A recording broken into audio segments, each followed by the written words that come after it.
ಮನೆಯೇ ಮೊದಲ ಪಾಠಶಾಲೆ, ಜನನಿ ತಾನೇ ಮೊದಲ ಗುರುವು, ಜನನಿಯಿಂದ ಪಾಠ ಕಲಿತ ಜನರೇ ಧನ್ಯರು ಎಂಬ ಕವಿವಾಣಿಯಂತೆ ಹಿರಿಯರ ಅನುಭವ, ಗುರುಗಳ ಮಾರ್ಗದರ್ಶನ, ತಂದೆ ತಾಯಂದಿರ ಪ್ರೀತಿ ವಾತ್ಸಲ್ಯದ ಜೊತೆಗೆ ಮಗುವಿನ ಕಲಿಕಾ ಸಾಮರ್ಥ್ಯವನ್ನು ಅನಾವರಣಗೊಳಿಸುವ ಕಾರ್ಯಕ್ರಮವೇ ಮನೆಯೇ ಮೊದಲ ಪಾಠಶಾಲೆ.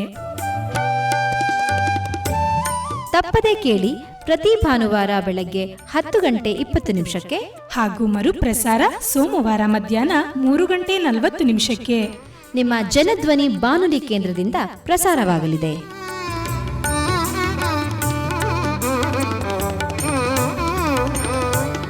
ಪ್ರೀತಿಯ ಜನಧ್ವನಿ ಕೇಳುಗರಿಗೆ ನಮಸ್ಕಾರ.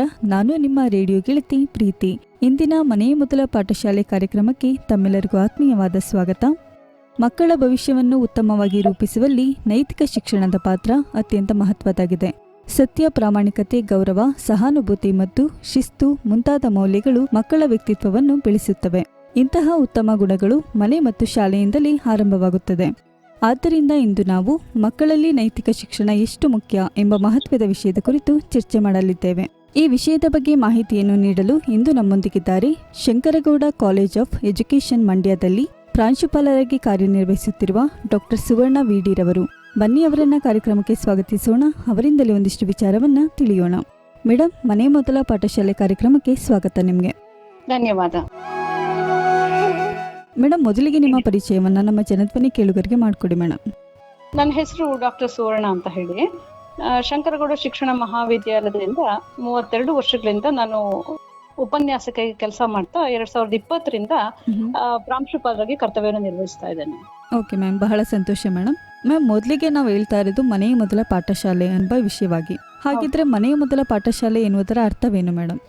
ಮನೆ ಮೊದಲ ಪಾಠಶಾಲೆ ಅಂತಂದ್ರ ಅರ್ಥ ಏನು ಅಂತ ಹೇಳಿದ್ರೆ, ಮಗುವಿನ ಆರಂಭಿಕ ಕಲಿಕೆ ಎಲ್ಲಿ ಆಗತ್ತೆ ಅಂತ ಹೇಳಿ. ಅಂದ್ರೆ ಅರ್ಥ ಏನು ಅಂತ ಹೇಳಿದ್ರೆ, ಮಗು ಔಪಚಾರಿಕ ಶಿಕ್ಷಣಕ್ಕೆ ಒಳಪಡುವ ಮುನ್ನ ಅದು ಮನೆಯಲ್ಲಿ ಅನೌಪಚಾರಿಕ ಶಿಕ್ಷಣಕ್ಕೆ ಒಳಪಡುತ್ತೆ. ಹೌದು. ಅಲ್ಲಿ ಕುಟುಂಬವೇ ಶಾಲೆ ಆಗತ್ತೆ, ಪೋಷಕರು ಮೊದಲ ಶಿಕ್ಷಕರಾಗ್ತಾರೆ. ಹೌದು. ಮತ್ತೆ ಮಗುವಿನೊಂದಿಗೆ ಯಾರೆಲ್ಲ ಕುಟುಂಬದಲ್ಲಿ ಒಡನಾಡ್ತಾರೋ ಅವರೆಲ್ಲರೂ ಕೂಡ ಶಿಕ್ಷಕರಾಗಿ ಒಂದಲ್ಲ ಒಂದು ರೀತಿಯಲ್ಲಿ ಪ್ರಭಾವವನ್ನ ಬೀರ್ತಾ ಹೋಗ್ತಾರೆ.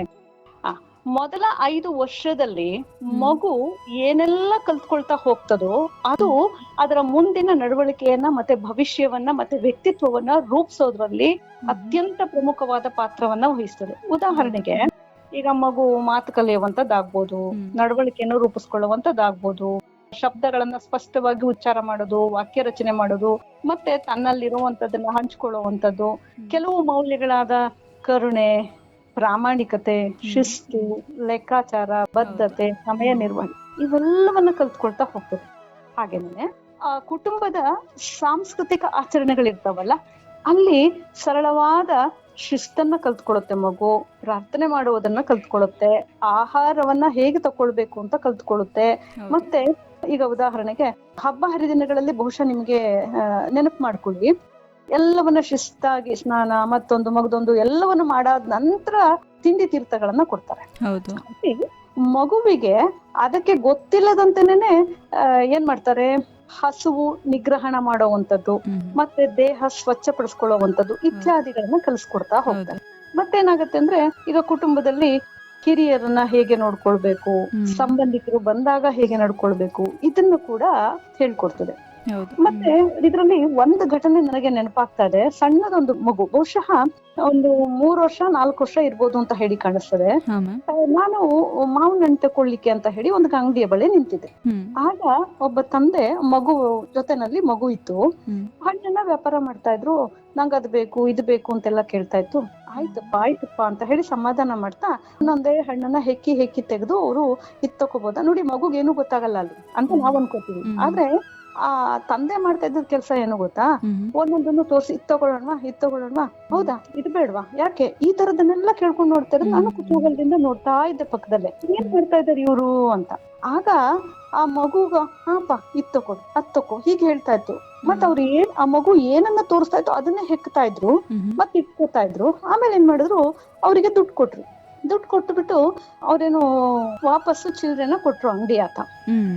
ಕೊಟ್ಟಾದ್ಮೇಲೆ ಇವ್ರೇನ್ ಮಾಡಿದ್ರು ಅಂತ ಹೇಳಿದ್ರೆ, ತಂದೆ ಏನ್ ಮಾಡಿದ್ರು ಅಂತ ಹೇಳಿದ್ರೆ, ಎಣಿಸ್ಬಿಟ್ಟು ತಗೋಪಾ ಅಂತ ವಾಪಸ್ ಕೊಟ್ರು. ಅಂದ್ರೆ ಚಿಲ್ಡ್ರೆನ ಹೆಚ್ಚಿಗೆ ಕೊಟ್ಬಿಟ್ಟಿದ್ರು ಆತ. ಹಾ ಹಾ ಇವರು ವಾಪಸ್ ಕೊಟ್ಟಾಗ ಮಗು ಕೂಡ ಆಶ್ಚರ್ಯದಿಂದ ನೋಡ್ತಾ ಇದೆ. ನಾನು ಸುಮ್ನೆ ಹಾಗೆ ನೋಡ್ತಾ ಇದ್ದೆ. ನೀವು 100 ರೂಪಾಯಿ ಅನ್ಕೊಂಡು 80 ರೂಪಾಯಿ ಕೊಟ್ಬಿಟ್ಟಿದ್ದೀರಿ, ನಾನ್ ಕೊಟ್ಟಿದ್ದು 50 ರೂಪಾಯಿ, ತಗೊಳ್ಳಿ ವಾಪಸ್ ಅಂತ ಹೇಳಿ ಕೊಟ್ರು. ಆವಾಗ ಆ ಮಗು ಕೇಳ್ತು, ಅಪ್ಪ ಹೆಚ್ಚಿಗೆ ಕೊಟ್ಬಿಟ್ಟಿದ್ರಾ? ಹೌದಾ, ಹೇಳಿ ಮಗು ಅಂತು. ಹೌದು ಪುಟ, ಅದು ಅವ್ರಿಗೆ ವಾಪಸ್ ಕೊಡ್ಬೇಕು, ಇಲ್ಲ ಅಂದ್ರೆ ಅವ್ರಿಗೆ ತೊಂದ್ರೆ ಆಗತ್ತೆ ಅಂತ ಹೇಳಿ. ಸಣ್ಣ ಮಗು, 3-4 ವರ್ಷದಷ್ಟೇ. ಅವರು ತಂದೆ ಹೇಳ್ತಾ ಇದಾರೆ. ಬಹಳ ಖುಷಿ ಆಗೋಯ್ತು. ಯಾಕೆಂತ ಹೇಳಿದ್ರೆ ಅಲ್ಲಿ ಆ ಮಗುವಿಗೆ ಲೆಕ್ಕಾಚಾರನು ಹೇಳ್ಕೊಡ್ತಾ ಇದ್ದಾರೆ, ಮತ್ತೆ ಪ್ರಾಮಾಣಿಕತೆ ಹೇಳ್ಕೊಡ್ತಾ ಇದ್ದಾರೆ, ಬದ್ಧತೆಯನ್ನು ಕೂಡ ಹೇಳ್ಕೊಡ್ತಾ ಹೋಗ್ತಾರೆ. ಮತ್ತೆ ಮನೋವಿಜ್ಞಾನ ಏನ್ ಹೇಳುತ್ತೆ ಗೊತ್ತಾ, ಆ 5 ವರ್ಷಗಳಲ್ಲಿ ಯಾವ ಮನೆಯಲ್ಲಿ ಮಗು ಸುರಕ್ಷಿತತೆಯನ್ನ ಅನುಭವಿಸುತ್ತೋ, ಪ್ರೀತಿ ವಿಶ್ವಾಸಗಳನ್ನ ಪೂರ್ಣ ಪ್ರಮಾಣದಲ್ಲಿ ಗಳಿಸ್ಕೊಳ್ಳುತ್ತೋ, ಮತ್ತೆ ಸೂಕ್ತ ಮಾರ್ಗದರ್ಶನ ಪಡ್ಕೊಳ್ಳುತ್ತೋ, ಆ ಮಗು ತುಂಬಾ ಸದೃಢವಾಗಿ ಬೆಳೆಯುತ್ತಂತೆ.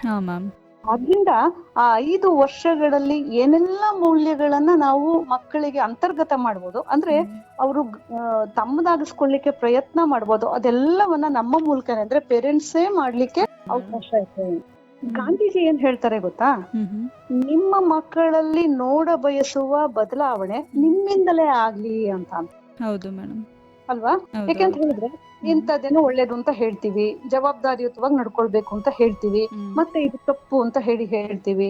ಈಗ ನಾನೇನೆ ಊಟ ಮಾಡ್ಬೇಕಾದ್ರೆ ಮೊಬೈಲ್ ಸ್ಕ್ರಾಲ್ ಮಾಡ್ತಾ ಇದ್ರೆ ನನ್ ಮಗು ಏನ್ ಮಾಡುತ್ತೆ ಹೇಳಿ, ಅದನ್ನೇ ನೋಡಿ ಕಲಿಯುತ್ತೆ. ಆಗ ನಾವು ಮನೆಯಲ್ಲಿ ಒಂದು ನಿಯಮ ಹಾಕೊಳ್ಬೇಕು. ಏನಂತಂದ್ರೆ, ಊಟ ಮಾಡ್ಬೇಕಾದ್ರೆ ನಾವ್ ಹೀಗಿರ್ಬೇಕು, ಹಿರಿಯರು ಬಂದಾಗ ಹೀಗ್ ಕೂತ್ಕೊಳ್ಬೇಕು ಅನ್ನೋವಂಥದ್ದನ್ನ ನಾವೇ ತೋರ್ಸ್ಕೊಟ್ಟ, ಅಂದ್ರೆ ಪೋಷಕರು ತೋರ್ಸ್ಕೊಟ್ಟಾಗ ಏನಾಗುತ್ತೆ, ಮಗು ಹಾಗೇ ಅದನ್ನ ಕಲಿತಾ ಹೋಗ್ತದೆ. ಹಾಗಾಗಿ ಈ ಸರಿ ತಪ್ಪುಗಳನ್ನ ನಿರ್ವಹಿಸುವಂತಹ ಪಾಠವನ್ನ ಹೇಳ್ಕೊಡುವಂತದ್ದು ಮನೇನೆ. ಮತ್ತೆ ಆ ಸರಿ ತಪ್ಪುಗಳನ್ನ ಹೇಳ್ಕೊಡ್ಬೇಕಾದ್ರೆ ಯಾವ ಪೋಷಕರು ಮಗುವನ್ನ ತುಂಬಾ ನಿಯಂತ್ರಣ ಮಾಡ್ತಾರೋ ಅದು ಹೆದರಿಕೆಯಲ್ಲಿ ಬೆಳೀತದೆ. ಹೌದು ಮೇಡಮ್. ಯಾವ ತಂದೆ ತಾಯಿ ಅದನ್ನ ವಿವರಿಸಿ ಅರ್ಥ ಮಾಡಿಸ್ತಾರೋ ಆ ಮಗು ಜವಾಬ್ದಾರಿಯುತವಾಗಿ ಬೆಳೀತದೆ. ಹೌದು. ಯಾವ ತಂದೆ ತಾಯಿ ಮಗು ನೊಂದ್ಕೊಳ್ಳುತ್ತೆ ಅಂತ ಹೇಳಿ ಅದನ್ನ ಹಾಗೆ ಬಿಟ್ಬಿಡ್ತಾರೋ ಅದು ಬೇಜವಾಬ್ದಾರಿಯುತವಾಗಿ ಬೆಳೀತಾ ಹೋಗ್ತದೆ. ಹಾಗಾಗಿ ಒಂದ್ ಮಾತಿದೆ, ಕನ್ಸಿಸ್ಟೆನ್ಸಿ ಬೀಟ್ಸ್ ಇಂಟೆನ್ಸಿಟಿ ಅಂತ. ಯಾವುದಾದರೂ ಒಂದರ ಪ್ರಭಾವವನ್ನ ನಿರಂತರತೆ ಸೋಲ್ಸುತ್ತಂತೆ. ಹೌದು. ಹಾಗಾಗಿ ಯಾವಾಗ್ಲೂ ಅಷ್ಟೇ ನಾವು ಬಹಳ ಎಚ್ಚರಿಕೆಯಿಂದ ನಮ್ಮ ಮಕ್ಕಳಲ್ಲಿ ನಾವೇನು ಬೆಳೆಸ್ಬೇಕೋ ಪೋಷಕರು, ನಾವು ಅದನ್ನ ಆ ಮಕ್ಕಳಲ್ಲಿ ಬೆಳೆಸುವಂತಹ ಪ್ರಯತ್ನವನ್ನ ಮಾಡ್ತಾ ಹೋಗ್ಬೇಕು. ಋಣಾತ್ಮಕ ಪ್ರಭಾವಗಳನ್ನ ಮಿತಿಗೊಳಿಸ್ಲಿಕ್ಕೆ ಸಾಧ್ಯ ಆಗೋದು ಪೋಷಕರಿಂದ ಮಾತ್ರ. ಹೌದು. ಯಾಕೆಂತ ಹೇಳಿದ್ರೆ ಆ ಮನೆಯ ನಡವಳಿಕೆ ಮುಂದೆ ಮಗು ಹೇಗೆ ತನ್ನನ್ನ ತಾನು ಸಮಾಜದಲ್ಲಿ ಗುರುತಿಸ್ಕೊಳ್ಳುತ್ತೆ ಅನ್ನೋದಕ್ಕೆ ನಾಂದಿಯನ್ನ ಹಾಡುತ್ತೆ. ಹಾಗಾಗಿ ಮನೆ ಮೊದಲ ಪಾಠಶಾಲೆ ಎನ್ನುವಂಥದ್ದು ಅಕ್ಷರ ಸಹ ಸತ್ಯ. ಹೌದು ಮೇಡಮ್. ಮಕ್ಕಳ ಕಲಿಕೆ ಆಗೋದು ಮನೆಯೇ ಮೊದಲ ಪಾಠಶಾಲೆ, ಮನೆಯಿಂದನೇ ಮಕ್ಕಳ ಕಲಿಕೆ ಆಗುತ್ತೆ. ಹಾಗೇನೆ ಪೋಷಕರು ಕೂಡ ನಡವಳಿಕೆಯಲ್ಲಿ ಮಕ್ಕಳಿಗೆ ಹೇಗೆ ಪರಿಣಾಮ ಬೀರುತ್ತೆ, ಹೇಗೆ ಬೆಳವಣಿಗೆ ಕಾಣ್ತಾರೆ ಅನ್ನೋದ್ರ ಬಗ್ಗೆ ತುಂಬಾ ವಿವರವಾಗಿ ಹೇಳಿದ್ರಿ ಮೇಡಮ್. ಹಾಗೆ ಇವತ್ತಿನ ಕಾರ್ಯಕ್ರಮದಲ್ಲಿ ನಾವು ಮಾತಾಡ್ತಾ ಇರುವಂತ ವಿಷಯ ಮಕ್ಕಳಿಗೆ ನೈತಿಕ ಶಿಕ್ಷಣ ಎಷ್ಟು ಮುಖ್ಯ ಆಗುತ್ತೆ ಅಂತ. ಹಾಗಿದ್ರೆ ಮಕ್ಕಳಲ್ಲಿ ನೈತಿಕ ಶಿಕ್ಷಣ ಎಷ್ಟು ಮುಖ್ಯ ಆಗುತ್ತೆ ಅಂತ ಹೇಳ್ತೀರಾ ಮೇಡಮ್? ಖಂಡಿತಕ್ಕೂ. ಯಾಕೆಂತ ಹೇಳಿದ್ರೆ ಈ ವ್ಯಕ್ತಿತ್ವ ರೂಪುಗೊಳ್ಳೋದ್ರಲ್ಲಿ ಪ್ರಮುಖ ಪಾತ್ರ ವಹಿಸೋದೇ ನೈತಿಕ ಶಿಕ್ಷಣ. ಹೌದಾ? ಯಾಕೆಂತ ಹೇಳಿದ್ರೆ ಈಗ ಸರಿ ತಪ್ಪುಗಳ ವ್ಯತ್ಯಾಸವನ್ನ ಯಾವ ಮಗು ಗುರುತಿಸ್ಕೊಳ್ಳಿಕ್ಕೆ ಸಾಧ್ಯ ಆಗ್ತದೋ ಅದು ತುಂಬಾ ಜವಾಬ್ದಾರಿಯುತವಾದಂತಹ ಮತ್ತೆ ಕಾಳಜಿಯುಳ್ಳ ವ್ಯಕ್ತಿಯಾಗಿ ಬೆಳವಣಿಗೆ ಆಗತ್ತೆ ಅಂತ ನಾವು ಮನೋವಿಜ್ಞಾನದಲ್ಲಿ ಹೇಳ್ತೀವಿ. ಈಗ ದೃಢವಾದ ವ್ಯಕ್ತಿತ್ವ ರೂಪುಕೊಳ್ಬೇಕು ಅಂತಂದ್ರೆ ಮೂಲವಾಗಿ ಬೇಕಾದಂತಹದ್ದು ಗುಣಗಳೇನು ಅಂತ ಹೇಳಿದ್ರೆ ಪ್ರಾಮಾಣಿಕತೆ, ಗೌರವಿಸುವಿಕೆ, ಸಮಗ್ರತೆ, ದಯೆ ಇವೆಲ್ಲವೂ ಬೇಕು. ಮನೋವಿಜ್ಞಾನ ಏನ್ ಹೇಳುತ್ತೆ ಗೊತ್ತಾ, 6ನೇ ವರ್ಷದಲ್ಲಿ ಒಳಗೆ ಸತ್ಯ ಹೇಳಲು ಕಲಿತ ಮಗು ಪ್ರಾಮಾಣಿಕ ವ್ಯಕ್ತಿ ಆಗ್ತಾನೆ ಅಂತ ಹೇಳಿ ಹೇಳ್ತದೆ. ಬಹುಶಃ ನೆನಪು ಮಾಡ್ಕೊಳ್ಳಿ, ಗಾಂಧೀಜಿಯನ್ನೇ ನಾನು ತಗೊಳ್ತೀನಿ. ಅವ್ರೇನ್ ಮಾಡ್ತಾರೆ, ಕೆಟಲ್ ಅಂತ ಶಾಲೆಯಲ್ಲಿ ಕೆಟಲ್ ಅನ್ನುವಂತಹ ಪದ ತಪ್ಪಿದ್ರೂ ಕೂಡ ತಿದ್ದುಕೊಳ್ಳಿಕ್ಕೆ ಹೋಗದಂತೆ ಹಾಗೆ ಕೂತ್ಕೊಳ್ಳುತ್ತೆ ಮಗು.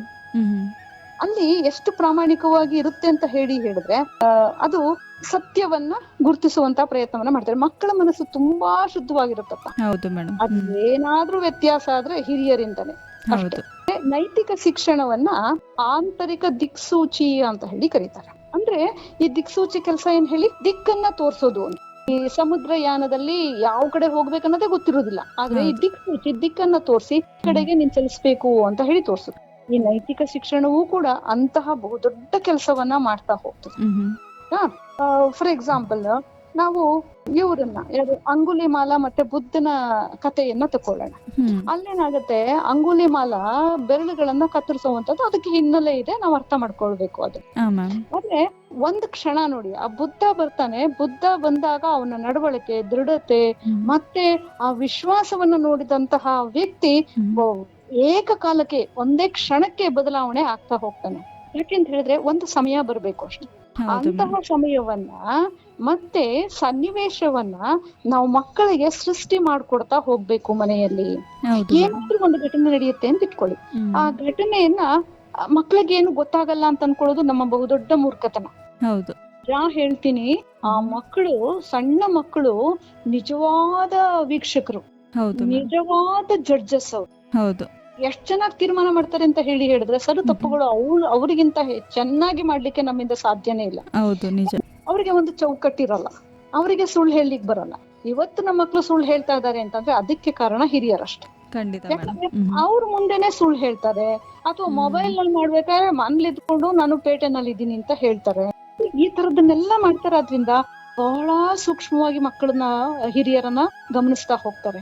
ಸೊ ಹಾಗಾಗಿ ನೈತಿಕ ಶಿಕ್ಷಣ ಶಾಲೆಯಲ್ಲಾಗ್ಬೋದು, ಸಮುದಾಯದಲ್ಲಾಗ್ಬೋದು, ಅಥವಾ ಮನೆಯಲ್ಲಾಗ್ಬೋದು ತುಂಬಾನೇ ಪ್ರಭಾವವನ್ನ ಬೀರ್ತಾ ಹೋಗ್ತಾರೆ. ಮತ್ತೆ ಈ ಜವಾಬ್ದಾರಿಯುತ ನಾಗರಿಕರಾಗಿ ಮಾರ್ಪಡುವಂತದ್ದು ಈ ಹಂತದಲ್ಲೇನೆ. ಕುಟುಂಬ ಮತ್ತೆ ಸಮುದಾಯದಲ್ಲಿ ಏನು ನೀತಿ ನಿಯಮ ಅನುಸರಿಸಲ್ಪಡ್ತಾ ಇದೋ ಅದೆಲ್ಲವೂ ಕೂಡ ಮಗುವಿನ ಮೇಲೆ ಪ್ರಭಾವವನ್ನ ಬೀರ್ತಾ ಹೋಗ್ತದೆ. ಮತ್ತೆ ತದನುಭೂತಿ ಅಂತ ಹೇಳ್ತೀವಿ. ತದನುಭೂತಿ ಅಂತಂದ್ರೆ ಇನ್ನೊಬ್ಬರ ಸ್ಥಿತಿಯಲ್ಲಿ ನಮ್ಮನ್ನ ಇರಿಸ್ಕೊಂಡು ನೋಡುವಂತದ್ದು. ಈಗ ಉದಾಹರಣೆಗೆ ನಾನೇ ನೋಡಿದಂತಹ ಒಂದು ಘಟನೆ, ಅಲ್ಲೇ ಅಂತ ಹೇಳಿದ್ರೆ, ಈ ಬಿಸಿಲಲ್ಲಿ ಕೂತ್ಕೊಂಡು ಈ ಕಲ್ಲು ಹೊಡಿತಾರಲ್ಲಪ್ಪ, ಆ ತರದ್ದು ಇದ್ರಲ್ಲಿ ಒಂದು ಮಗು ಕೂತ್ಕೊಂಡಿದೆ. ಇನ್ನೊಂದು ಮಗು ಏನ್ ಮಾಡ್ತಾ ಇತ್ತು ಅಂತ ಹೇಳಿದ್ರೆ, ಅದು ಮನೆಯಲ್ಲಿ ಆಟ ಆಡ್ತಾ ಇದ್ದದ್ದು ಅದು ಬರೀ ಕಾಲ್ನಲ್ಲಿದೆ. ಇದು ಆಚೆ ಹೋಗುತ್ತೆ, ಕಾಲ್ ಸುಡುತ್ತೆ ಅಂತ ಹೇಳಿ ತನ್ನದೊಂದು ಚಪ್ಪಲಿನ ತಕೊಂಡೋಗಿ ಕೊಡುತ್ತೆ ಮಗು. ಅದ್ರ ಅರ್ಥ ಏನು ಅಂತ ಹೇಳಿದ್ರೆ, ಅದಕ್ಕೆ ನೋವಾಗುತ್ತೆ, ಸುಡುತ್ತೆ ಅನ್ನುವಂಥದ್ದು ಮಗು ಅರ್ಥ ಆಗ್ತಾ ಇದೆ. ಇವರು ಪೋಷಕರು ನೋಡ್ತಾ ಇದ್ರು ಅದನ್ನ, ನಾನು ಇವ್ರೇನ್ ಮಾಡ್ಬೋದು ಅಂತ ಹೇಳಿ ನೋಡ್ತಾ ಇದ್ದೆ. ಆದ್ರೆ ಅವರು ತಕ್ಷಣನೇ ಮಗುನ ಮುದ್ದು ಮಾಡಿದ್ರು. ಅಂದ್ರೆ ತನ್ನ ವಸ್ತುವನ್ನ ತಕೊಂಡೋಗಿ ಕೊಡುವಂತಹ ಧಾರಾಳತೆ ಮಗುವಿಗಿದೆ ಅಂತಂದ್ರೆ ಆ ಪೋಷಕರ ಪ್ರಭಾವ ಎಷ್ಟಿರ್ಬೇಕು ಅನ್ನೋದನ್ನ ನಾವು ಅರ್ಥ ಮಾಡ್ಕೊಳ್ಬೇಕು. ಸೊ ಹಾಗಾಗಿ ಮಗು ತನ್ನನ್ನ ತಾನು ಅರ್ಥ ಮಾಡ್ಕೊಳ್ಳೋದ್ರ ಜೊತೆಗೆ ಒಂದು ಮೌಲ್ಯವನ್ನ ಗುರ್ತಿಸ್ಕೊಳ್ತಾ ಹೋಗ್ತದೆ. ಮತ್ತೆ ಈ ಮೌಲ್ಯ ಶಿಕ್ಷಣ ಅನ್ನುವಂಥದ್ದು ಕೆಟ್ಟ ಪ್ರಭಾವಗಳಿಗೆ ವಿರುದ್ಧದ ಒಂದು ಲಸಿಕೆ ಅಂತ ಹೇಳಿ ಕರಿತೀವಿ. ಲಸಿಕೆ ಅಂತಂದ್ರೆ ಏನ್ ಹೇಳಿ, ಒಂದು ಸಾಂಕ್ರಾಮಿಕ ರೋಗ ಅಥವಾ ನಮ್ಮನ್ನ ಆರೋಗ್ಯವನ್ನ ಹಾಳು ಮಾಡುವಂತಹ ಒಂದು ರೋಗ, ಅದಕ್ಕೆ ಸಮರೋಪಾದಿಯಲ್ಲಿ ಲಸಿಕೆಯನ್ನ ಹಾಕ್ತಾರೆ. ಇದು ಆಗ್ಬೇಕಾಗಿರುವಂತದ್ದು. ಈಗ ಫಾರ್ ಎಕ್ಸಾಂಪಲ್ ಏನಾಗುತ್ತೆ, ಕರಿಯುವಿಕೆ, ಸುಳ್ಳಾಡುವಿಕೆ, ಇದು ಸಾಮಾನ್ಯವಾಗಿ ಬರುವಂತದ್ದು. ಯಾಕೆಂದ್ರೆ ನಮ್ಮನ್ನೇ ನೋಡಿ ಕಲಿತಾವು, ಶಿಕ್ಷಕರನ್ನ ನೋಡಿ ಕಲಿತಾವ. ಹಾಗಾಗಿ ಇದು ಪ್ರಭಾವಗಳು ಕಡಿಮೆ ಆಗ್ಬೇಕು ಅಂತ ಹೇಳಿದ್ರೆ ಅದು ಒಂದು ಲಸಿಕೆ ಆಗ್ಬೇಕು. ಲಸಿಕೆ ಯಾವುದು ಅಂತಂದ್ರೆ ನಮ್ಮ ವರ್ತನೆಗಳು, ಹಿರಿಯರಾದ ನಾವು ಹೇಗೆ ನಡ್ಕೊಳ್ತೀವಿ ಅನ್ನುವಂಥದ್ದು ಮುಖ್ಯ ಆಗ್ತದೆ. ಅಂದ್ರೆ ಈ ಮೌಲ್ಯ ಮತ್ತು ಶೈಕ್ಷಣಿಕ ಸಾಧನೆಗಳು ಎರಡನ್ನೂ ಕೂಡ ಸಂತುಲಿತ ಆಗ್ತಾ ಹೋಗ್ಬೇಕು. ಈಗ ಮನೆಯಲ್ಲಿ ನಾವೇನ್ ಮಾಡ್ತೀವಿ ಅಂದ್ರೆ ಅದೇನೋ ಒಂದ್ ಮಾಡ್ತಾ ಇರ್ತದೆ, ಬರಿತಾ ಇರ್ತದೆ, ಅದೇನೋ ಒಂದ್ ಮಾಡ್ಲಿ, ಅಲ್ಲೇನ್ ಮಾಡ್ತೀವಿ ಅಂತ ಹೇಳಿದ್ರೆ ಅದೇನೋ ಒಂದ್ ಬರೆಯಕ್ ಶುರು ಮಾಡಿದ ತಕ್ಷಣ 2 ವರ್ಷದ ಮಗು 3 ವರ್ಷದ ಮಗುನ ಕೂರಿಸ್ಕೊಂಡು ನಾವು ಬರ್ದಾಗ ಏನಾಗುತ್ತೆ, ಅದು ಕೂಡ ಅದನ್ನ ಕಲ್ತ್ಕೊಳ್ತಾ ಹೋಗ್ತದೆ. ಹೌದು ಮೇಡಮ್. ಮೌಲ್ಯ ಶಿಕ್ಷಣ ಬುದ್ಧಿಮತ್ತೆಯು ಒಳತಿಗೆ ಒಳಪಡುವುದಕ್ಕೆ ಖಚಿತತೆಯನ್ನ ಒದಗಿಸುತ್ತೆ. ಮತ್ತೆ ಸ್ವಯಂ ಶಿಸ್ತು ಮತ್ತೆ ಸ್ವಯಂ ನಿಯಂತ್ರಣ, ತಾಳ್ಮೆ, ತಮ್ಮ ತಪ್ಪುಗಳಿಗೆ ತಾವೇ ಜವಾಬ್ದಾರರಾಗೋಕೆನ ಕಳಿಸ್ತದೆ. ಹೌದು.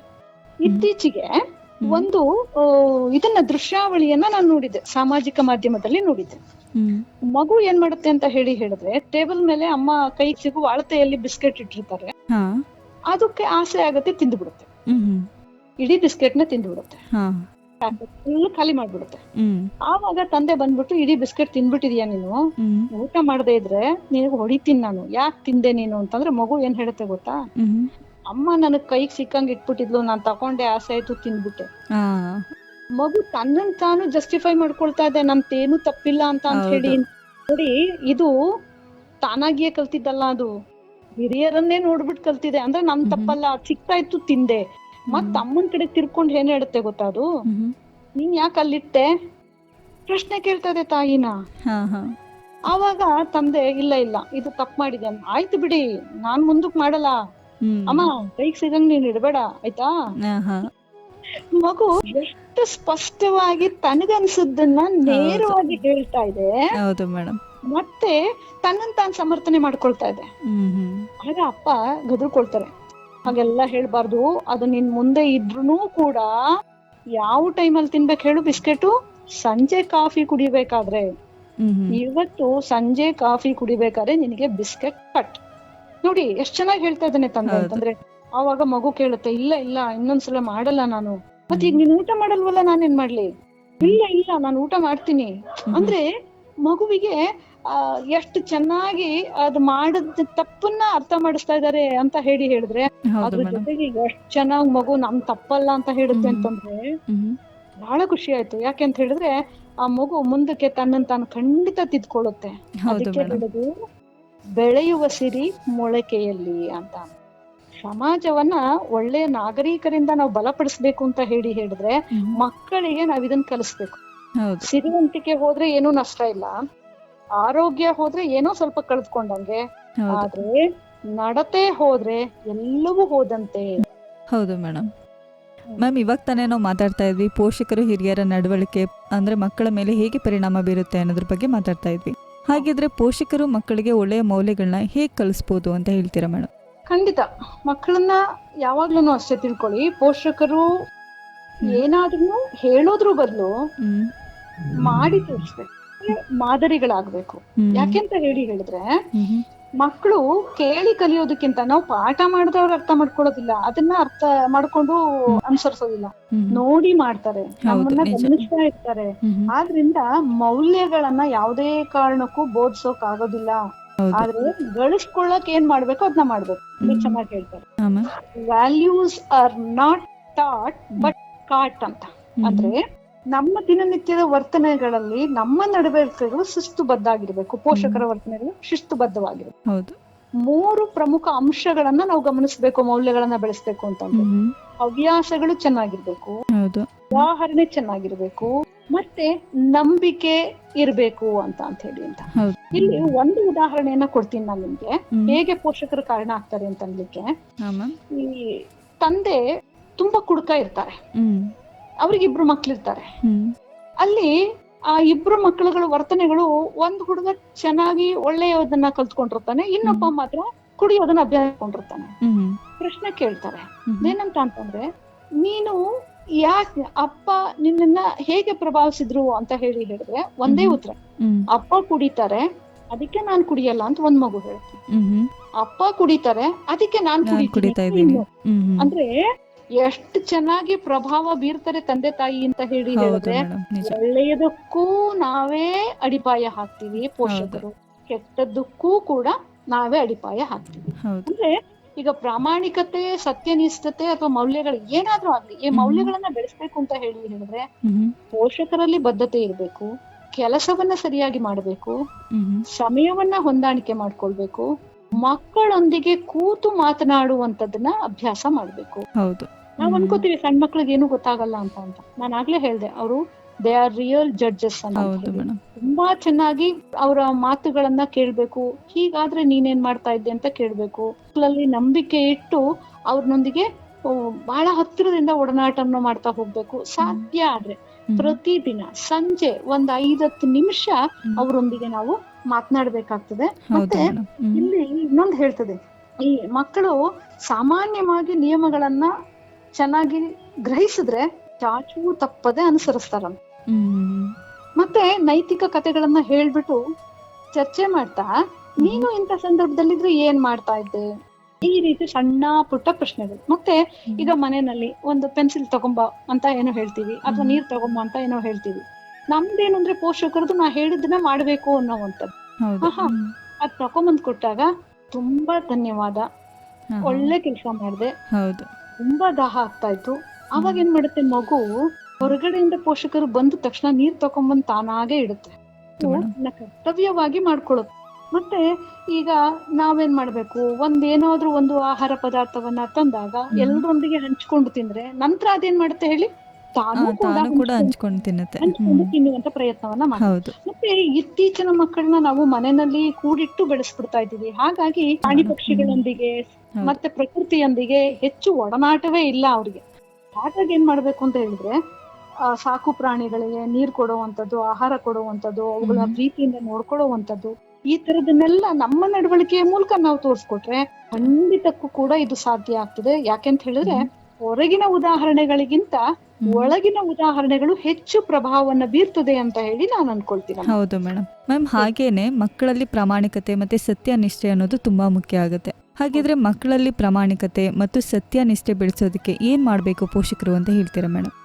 ನಾನಾಗ್ಲೇ ಹೇಳ್ದೆ, ಯಾವಾಗ್ಲೂ ಅಷ್ಟೇ ನಾವೇ ಮಾದರಿಗಳಾಗಬೇಕು ಅಂತ ನಾನು ಹೇಳ್ತಾ ಇದ್ದೀನಿ.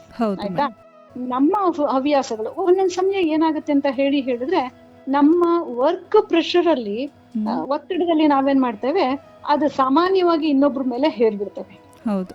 ಫಸ್ಟ್ ನಾವು ಮಾಡೋ ಕೆಲಸ ಏನು ಅಂತ ಹೇಳಿದ್ರೆ, ಅದನ್ನ ಮಕ್ಕಳ ಮೇಲೆ ನಮ್ಮ ಕೋಪ ಹಾರಾಟ ಇದೆಲ್ಲಾನು ತೋರ್ಸ್ಕೊಂಡ್ಬಿಡ್ತೀವಿ. ಯಾಕೆಂದ್ರೆ ಅವರು ಹಿಂತಿರುಗಿ ಏನು ಮಾಡಲ್ವಲ್ಲ ನಮ್ಗೆ. ಹಾಗಾಗಿ ಹೀಗ್ ಮಾಡ್ಬಿಡ್ತೇವೆ. ಇದು ಆಗಬಾರ್ದು ಯಾವತ್ತೂ. ನಾನು ಆಗ್ಲೇ ಹೇಳ್ದೆ, ತಂದೆ ಮತ್ತೆ ಮಗನ ಉದಾಹರಣೆಯನ್ನು ಕೊಡ್ತಾ ಪ್ರಾಮಾಣಿಕವಾಗಿ ಚಿಲ್ಲರೆಯನ್ನು ವಾಪಸ್ ಕೊಡುವಂಥದ್ದು, ಮತ್ತೆ ಮಕ್ಕಳು ಎದುರಿಗೆ ಸುಳ್ಳಾಡದೆ ಇರುವಂತದ್ದು, ಮತ್ತೆ ಮನೆಗೆ ಬಂದ ತಕ್ಷಣ ನಮ್ಮ ವಸ್ತುಗಳನ್ನ ನಾವು ಹೇಗೆ ಇಟ್ಕೊಳ್ತೀವಿ ಅಂತ ಅನ್ನುವಂಥದ್ದು, ಮತ್ತೆ ಮನೆಯಲ್ಲಿ ಈಗ ಇತ್ತೀಚಿನ ದಿನಗಳಲ್ಲಿ ಏನಾಗೋಗ್ತಾ ಇದೆ ಅಂದ್ರೆ, ಜೆಂಡರ್ ಡಿಫ್ರೆನ್ಸಿಯೇಷನ್ ತುಂಬಾನೇ ಜಾಸ್ತಿ ಆಗ್ತಾ ಇದೆ. ಅಲ್ಲೇನಾಗುತ್ತೆ, ಹೆಣ್ಣಿನ ಮೇಲೆ ದಬ್ಬಾಳಿಕೆ, ಪುರುಷ ದಬ್ಬಾಳಿಕೆ ಆಗುವಂಥದ್ದು, ಇಂಥದ್ ಮಾಡಲ್ಲ, ನೀನ್ ಇಂಥದ್ ಮಾಡು, ರೋಲ್ ಪ್ಲೇ ಆಗುತ್ತೆ, ಪಾತ್ರ ನಿರ್ವಹಣೆ, ಗಂಡ್ಸು ಅಂದ್ರೆ ಹೀಗೆ, ಹೆಂಗ್ಸು ಅಂದ್ರೆ ಹಿಂಗೆ ಅಂತ. ಇದರದ್ದೆಲ್ಲವೂ ಕೂಡ ಮಗುವಿನ ಮೇಲೆ ಪ್ರಭಾವವನ್ನ ಬೀರ್ತಾ ಹೋಗ್ತದೆ. ಮತ್ತೆ ಯಾವಾಗ್ಲೂ ಅಷ್ಟೇ, ಆ ಸಹಕಾರ ಮನೋಭಾವನೆ, ನಾವು ಸಹಕಾರದಿಂದ ನಡ್ಕೊಂಡ್ರೆ ಅದು ಕೂಡ ಅದನ್ನ ಕಲಿತ್ಕೊಳ್ಳುತ್ತೆ. ನಾವು ಸತ್ಯವನ್ನ, ಪೇರೆಂಟ್ಸ್ ಸತ್ಯವನ್ನ ಹೇಳ್ತಾ ಇದ್ರೆ ಅದು ಕೂಡ ಅದನ್ನ ಅಭ್ಯಾಸ ಮಾಡ್ಕೊಳ್ತಾ ಹೋಗ್ತಿದೆ. ಮತ್ತೆ ಇವತ್ತು ನಾನೇನೋ ಒಂದು ಆಶ್ವಾಸನೆಯನ್ನ ಕೊಟ್ಟೆ ಅಂತ ಇಟ್ಕೊಳ್ಳಿ, ನೀನ್ ಇವತ್ತು ಹೋಮ್ವರ್ಕ್ ನೀನ್ ಇದನ್ನ ಹೀಗ್ ಮಾಡಿದ್ರೆ, ಇದನ್ನ ಎತ್ತಿಟ್ರೆ, ಸಣ್ಣ ಸಣ್ಣ ಕೆಲಸಗಳನ್ನ ಮಗುವಿಗೆ ಹೇಳ್ಬೇಕು. ಅಂದ್ರೆ ಅದ್ರ ಮೂಲಕ ಜವಾಬ್ದಾರಿ ಬರ್ತಾ ಹೋಗ್ತದೆ. ಮಾಡಿದಕ್ಕೆ ನಾನೇನ್ ಮಾಡಿರ್ಬೇಕು, ಅದನ್ನ ನೀನ್ ಮಾಡಿದ್ರೆ ನಾನು ಇಂಥದ್ನ ಕೊಡಿಸ್ತೀನಿ ಅಂತ ಹೇಳಿದ್ರೆ ಅದಕ್ಕೆ ನಾನು ಬದ್ಧಳಾಗಿರ್ಬೇಕು. ಆ ಬದ್ಧತೆ ನಮ್ಮ ಹಿರಿಯರಲ್ಲಿ ಇರ್ಬೇಕು. ಮತ್ತೆ ಒಳ್ಳೆಯದನ್ನ, ಅದೇನಾದ್ರೂ ತಾನಾಗೆ ಕೆಲವು ಕೆಲಸಗಳನ್ನ ಮಾಡಿದಾಗ ನಾವೇನ್ ಮಾಡ್ಬೇಕು ಅಂದ್ರೆ ಪ್ರಶಂಸೆಯನ್ನ ಮಾಡ್ತಾ ಹೋಗ್ಬೇಕು. ಮತ್ತೆ ಯಾವ್ದಾರೊಂದು ಉದಾಹರಣೆಯನ್ನ ಕೊಟ್ಟು ಅದರಲ್ಲಿ ಆ ಮಗು ಯೋಚನೆ ಮಾಡುವ ಹಾಗೆ ಮಾಡ್ತಾ ಹೋಗ್ಬೇಕು. ಈ ತರದ್ದು ಅಂದ್ರೆ ಸಾರಾಂಶ ಇಷ್ಟೇ, ನಮ್ಮ ನಡವಳಿಕೆ, ಪೋಷಕರ ನಡವಳಿಕೆ ಮಗುವಿನ ಮೇಲೆ ಅಗಾಧವಾದಂತಹ ಪ್ರಭಾವವನ್ನ ಬೀರ್ತಾ ಹೋಗ್ತದೆ. ನಮ್ಮ ನಡವಳಿಕೆಯಲ್ಲಿ ಒಂದು ಸಲ ನಂಬಿಕೆ ಬಂದ್ಬಿಟ್ರೆ ಅವ್ರು ಯಾವುದೇ ಕಾರಣಕ್ಕೂ ಬೇರೆಯವ್ರನ್ನ ಏನೇ ಹೇಳಿದ್ರು ಕೂಡ ಅವರು ನಂಬೋದಿಲ್ಲ. ಅಂಡ್ ದೆನ್ ಅವರು ಯಾವಾಗ್ಲೂ ಅಷ್ಟೇ, ಸಾಮಾನ್ಯವಾಗಿ ಯಾವ ಮಕ್ಕಳು ತಂದೆ ಮತ್ತೆ ತಾಯಿಯನ್ನ ಮಾದರಿಗಳಾಗಿ ಗುರುತಿಸ್ಕೊಳ್ತಾರೋ ಅದು ನಿಜವಾಗ್ಲೂ ತಂದೆ ತಾಯಿಗೆ ಸಲ್ಲುವಂತಹ ಗೌರವ. ಹಾಗಾಗಿ ಹೊರಗಡೆಯಲ್ಲೂ ಅಂತವ್ರಿಂತವ್ರು ಹಾಗೆ ಹೀಗೆ ಅಂತ ಹೇಳಿದ್ರು ಬದಲು ನಾವೇ ಅದನ್ನ ರೂಢಿಸ್ಕೊಂಡ್ಬಿಟ್ರೆ, ಸತ್ಯ ಹೇಳುವಂತದ್ನ, ಪ್ರಾಮಾಣಿಕವಾಗಿ ನಡ್ಕೊಳ್ಳುವಂತದನ್ನ ಮಾಡಿದ್ರೆ ಖಂಡಿತಕ್ಕೂ ಸಾಧ್ಯ ಆಗುತ್ತೆ. ಹೌದು ಮೇಡಮ್, ನೀವ್ ಇವಾಗ ಹೇಳಿದ್ರಿ ಅಂದ್ರೆ ಮೊದಲು ಪೋಷಕರು ಪ್ರಾಮಾಣಿಕತೆ, ಸತ್ಯನಿಷ್ಠೆಯಿಂದ ಇದ್ರೆ ಮಕ್ಕಳು ಕೂಡ ಅದೇ ಕಲಿತಾ ಹೋಗ್ತಾರೆ ಅನ್ನೋದ್ರ ಬಗ್ಗೆ ಮಾತಾಡಿದ್ವಿ. ಮ್ಯಾಮ್, ಈಗಿನ ಕಾಲದಲ್ಲಿ ಅಂದ್ರೆ ಹಿರಿಯರಿಗೆ ಮಕ್ಕಳು ಗೌರವವನ್ನ ಕೊಡ್ತಾನೆ ಇಲ್ಲ. ಹಾಗೆ ನೋಡಕ್ ಹೋದ್ರೆ ಮೇಡಮ್, ಹಿರಿಯರನ್ನ ಗೌರವಿಸುವ ಗುಣವನ್ನ ಮಕ್ಕಳಲ್ಲಿ ಹೇಗೆ ಬೆಳೆಸಬಹುದು? ಖಂಡಿತ ಮಕ್ಕಳಲ್ಲಿ ನಾವು ಹಿರಿಯರನ್ನ ಗೌರವಿಸುವಂತಹ ಗುಣವನ್ನ ಮಕ್ಕಳಲ್ಲಿ ಬೆಳೆಸಲಿಕ್ಕೆ ಸಾಧ್ಯ ಇದೆ. ಅದು ನಮ್ಮ ಮೂಲಕನೇ ಆಗ್ಬೇಕು. ಯಾಕೆಂತ ಹೇಳಿದ್ರೆ, ಮನೆಯಲ್ಲಿ ಈಗ ಒಂದು ಕುಟುಂಬ ಇರುತ್ತೆ ಅಂತ ಅನ್ಕೋಬೇಡ. ತಂದೆ ತಾಯಿ, ಅವ್ರ ಅಪ್ಪ ಅಮ್ಮ, ಮಕ್ಕಳಿದ್ದಾರೆ ಅಂತ ಅನ್ಕೋಬೇಡ. ಇಲ್ಲಿ ಮಗು ತಂದೆ ತಾಯಿಯನ್ನ ಗಮನಿಸ್ತಾ ಇರ್ತದೆ, ಹಾಗೆ ಅಜ್ಜ ಅಜ್ಜಿಯನ್ನು ಕೂಡ ಗಮನಿಸ್ತಾ ಇರ್ತದೆ, ಅಣ್ಣ ತಮ್ಮಂದ್ರನ್ನು ಕೂಡ ಗಮನಿಸ್ತಾ ಇರ್ತದೆ. ಅವ್ರು ಏನ್ ಮಾಡ್ತಾರೆ, ತಂದೆ ತಾಯಿ ಹೇಗೆ ಅವರ ತಂದೆ ತಾಯಿ ಜೊತೆಗೆ ಅಥವಾ ಅತ್ತೆ ಮಾವ ಅಥವಾ ಇಂಥವ್ರ ಜೊತೆಗೆ ನೆಂಟರಿಷ್ಟ್ರ ಜೊತೆಗೆ ನಡ್ಕೊಳ್ತಾ ಇರ್ತದೋ ಅದನ್ನ ನೋಡ್ತಾ ಇರ್ತದೆ ಮಗು. ನೋಡ್ತಾ ನೋಡ್ತಾ ಏನ್ ಮಾಡ್ತದೆ ಅಂದ್ರೆ ಅದು ಕೂಡ ಇವರಲ್ಲಿ ಏನಾದ್ರು ಅಸಹನೆ ಇದ್ರೆ ಅವ್ರ ಅಜ್ಜ ಅಜ್ಜಿಗೆ ಸಂಬಂಧಪಟ್ಟಂತೆ ಇದು ಕೂಡ ಅಸಹನೆಯನ್ನು ಬೆಳೆಸ್ಕೊಳ್ಳುವಂತ ಸಾಧ್ಯತೆ ಇದೆ. ಆಮೇಲೆ ಅದನ್ನ ಗಮನಿಸ್ತಾ ಅಜ್ಜ ಅಜ್ಜಿಯಲ್ಲಿ ಏನೂ ತಪ್ಪಿಲ್ಲ, ಅಪ್ಪ ಅಮ್ಮನೇ ಹೀಗಾಡ್ತಾ ಇದಾರೆ ಅಂತಂದ್ರೆ ತಂದೆ ತಾಯಿಯ ಬಗ್ಗೆ ತಿರಸ್ಕಾರವನ್ನ ಬೆಳೆಸ್ಕೊಳ್ತಾ ಹೋಗ್ತದೆ. ನಿಜ ಇದು. ಹಾಗಾಗಿ ನಾವು ಹಿರಿಯರನ್ನ ಗೌರವಿಸಿದ್ರೆ, ನಾವು ಹಿರಿಯರಿಗೆ ಕಾಳಜಿ ವಹಿಸಿದ್ರೆ ಖಂಡಿತಕ್ಕೂ ಅದು ಸಾಧ್ಯ ಆಗುತ್ತೆ. ಹಿರಿಯರು ಅಂತ ಅನ್ನಿಸ್ಕೊಂಡವ್ರು ಅಜ್ಜ ಅಜ್ಜಿ ಇಂಥವ್ರು ಕೂಡ ಕಿರಿಯರು ತಮ್ಮನ್ನ ಗೌರವಿಸುವ ಹಾಗೆ ಮಾಡ್ಕೊಳ್ಬೇಕು ಅಂತ ಹೇಳಿದ್ರೆ ಕಿರಿಯರನ್ನ ಕೂಡ ಅವರು ಗೌರವಿಸ್ಬೇಕಾಗುತ್ತೆ.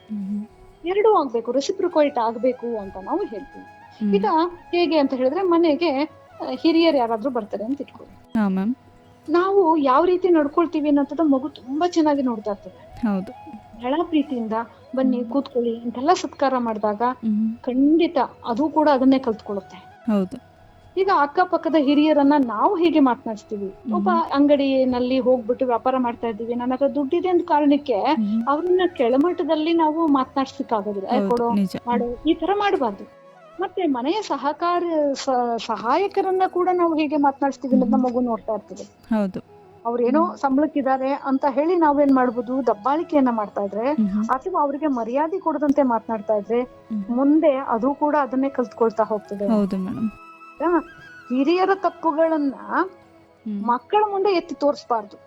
ಇದು ಒಂದು ದೊಡ್ಡ ತಪ್ಪನ್ನ ಸಾಮಾನ್ಯವಾಗಿ ತಂದೆ ತಾಯಿ ಮಾಡ್ತಾರೆ. ನಿಜ ಮೇಡಮ್. ಅದು ಮಾಡಬಾರ್ದು. ಆರೋಪ ಮಾಡಿದಷ್ಟು ಮಗು ಏನ್ ಮಾಡುತ್ತೆ ಅಂತ ಹೇಳಿದ್ರೆ ಅದಕ್ಕೆ ವಿವೇಚನೆ ಎನ್ನುವಂಥದ್ದು ಆಗತಾನೆ ಬೆಳೀತಾ ಇರ್ತದೆ. ಹಾಗಾಗಿ ತಪ್ಪು ಹಾದಿ ಹಿಡಿಯುವಂತಹ ಸಾಧ್ಯತೆಗಳು ಜಾಸ್ತಿ. ಮತ್ತೆ ಸರಳವಾದ ಅಭ್ಯಾಸಗಳು, ಈಗ ಮನೆಗೆ ಹಿರಿಯರು ಬಂದಾಗ ಅವರಿಗೆ ನಿಮ್ ಕಾಲ್ ಮುಟ್ಟಿ ನಮಸ್ಕಾರ ಮಾಡುವಂಥದ್ದು, ಅಥವಾ ಎರಡು ಕೈನನ್ನ ಜೋಡಿಸಿ ನಮಸ್ತೆ ಅಂತ ಹೇಳುವಂಥದ್ದು, ಅಥವಾ ತುಂಬಾನೇ ಸಲಿಗೆ ಇದ್ರೆ ಅಪ್ಪಿಕೊಳ್ಳುವಂಥದ್ದು. ಅಂದ್ರೆ ಅವರವರ ಸಂಸ್ಕೃತಿಗೆ ಅನುಗುಣವಾಗಿ ಅದನ್ನ ಮಾಡಿದ್ರೆ ಆಗ ಮಗು ಅದನ್ನ ಕಲ್ತ್ಕೊಳ್ತಾ ಹೋಗ್ತದೆ. ಮತ್ತೆ ಹಿರಿಯರು ಮಾತನಾಡ್ತಾ ಇದ್ದಾಗ ತಂದೆ ತಾಯಿ ಅಥವಾ ದೊಡ್ಡವರು ಅನ್ಸ್ಕೊಂಡವ್ರು ಅಸಹನೆಯನ್ನ ವ್ಯಕ್ತಪಡಿಸಿದ್ರೆ, ಅವ್ರ ಮಾತನ್ನ ಕೇಳಿಸ್ಕೊಳ್ದೆ ಇದ್ರೆ, ಗಮನವಿಟ್ಟು ಕೇಳಿಸ್ಕೊಳ್ದೆ ಇದ್ರೆ ಇದು ಕೂಡ ಅದನ್ನೇ ಬೆಳೆಸ್ಕೊಳ್ತಾ ಹೋಗ್ತದೆ. ಆದ್ರೆ ಮಗು ಯಾರನ್ನ ತುಂಬಾ ಹಚ್ಕೊಂಡಿದೆ ಅನ್ನೋದ್ರ ಮೇಲೆ ಅದು ಸತ್ಯತೆಗಳನ್ನ ಗ್ರಹಿಸುವಂತ ಪ್ರಯತ್ನವನ್ನ ಮಾಡ್ತಾ ಹೋಗ್ತದೆ. ಹೌದು ಮೇಡಮ್. ಹೇಗ್ ಮಾಡ್ಬೋದು? ಹಿರಿಯರನ್ನ ನಾವು ಗೌರವಿಸ್ತೀವಿ. ಯಾಕೆ ಗೌರವಿಸ್ತೀವಿ ಅನ್ನೋದಕ್ಕೆ ಕಾರಣ ಅವರಿಗೆ ತುಂಬಾ ಅನುಭವ ಇದೆ, ಮತ್ತೆ ವಯಸ್ಸಾಗ್ತಾ ಇರೋದ್ರಿಂದ ಬಹಳ ಸೂಕ್ಷ್ಮ ಅವ್ರ ಮನಸ್ಸು. ಹಾಗಾಗಿ ಅವರ ಒಳ್ಳೆಯ ಗುಣಗಳನ್ನ ನಾವು ವಿವರಿಸ್ತಾ ಹೇಳಿದಾಗ ಮಕ್ಕಳು ತುಂಬಾ ಚೆನ್ನಾಗಿ ಅರ್ಥ ಮಾಡ್ಕೊಳ್ತಾರೆ. ಹಿರಿಯರೊಂದಿಗೆ ಧನಾತ್ಮಕ ಸಂಬಂಧಗಳನ್ನ ನಾವು ಸೃಷ್ಟಿ ಮಾಡ್ತಾ ಹೋಗ್ಬೇಕು. ಹಿಂಗೆ ಒಂದು ತೋಟದಲ್ಲಿ ಮಕ್ಕಳ ಜೊತೆಗೆ ಬೆಳೆಯುವಂಥದ್ದು, ಹಿರಿಯರ ಜೊತೆಗೆ, ಅಡಿಗೆಯ ಮನೆಯಲ್ಲಿ ಹಿರಿಯರ ಜೊತೆಗೆ ನಾವು ನಿಂತು ಮಾತನಾಡ್ತಾ ತಮಾಷೆ ಮಾಡ್ತಾ ಅವರೊಂದಿಗೆ ಕೆಲಸಗಳನ್ನ ಮಾಡ್ಕೊಡುವಂಥದ್ದು, ಮತ್ತೆ ಸಣ್ಣ ಸಣ್ಣ ಆಟಗಳನ್ನ ಆಡುವಂಥದ್ದು, ಈ ರೀತಿ ಎಲ್ಲ ಮಾಡಿದಾಗ ಏನಾಗುತ್ತೆ, ಮಕ್ಕಳು ತುಂಬಾ ಚೆನ್ನಾಗಿ ಗೌರವಿಸೋದನ್ನ ಕಲ್ತ್ಕೊಳ್ತಾರೆ.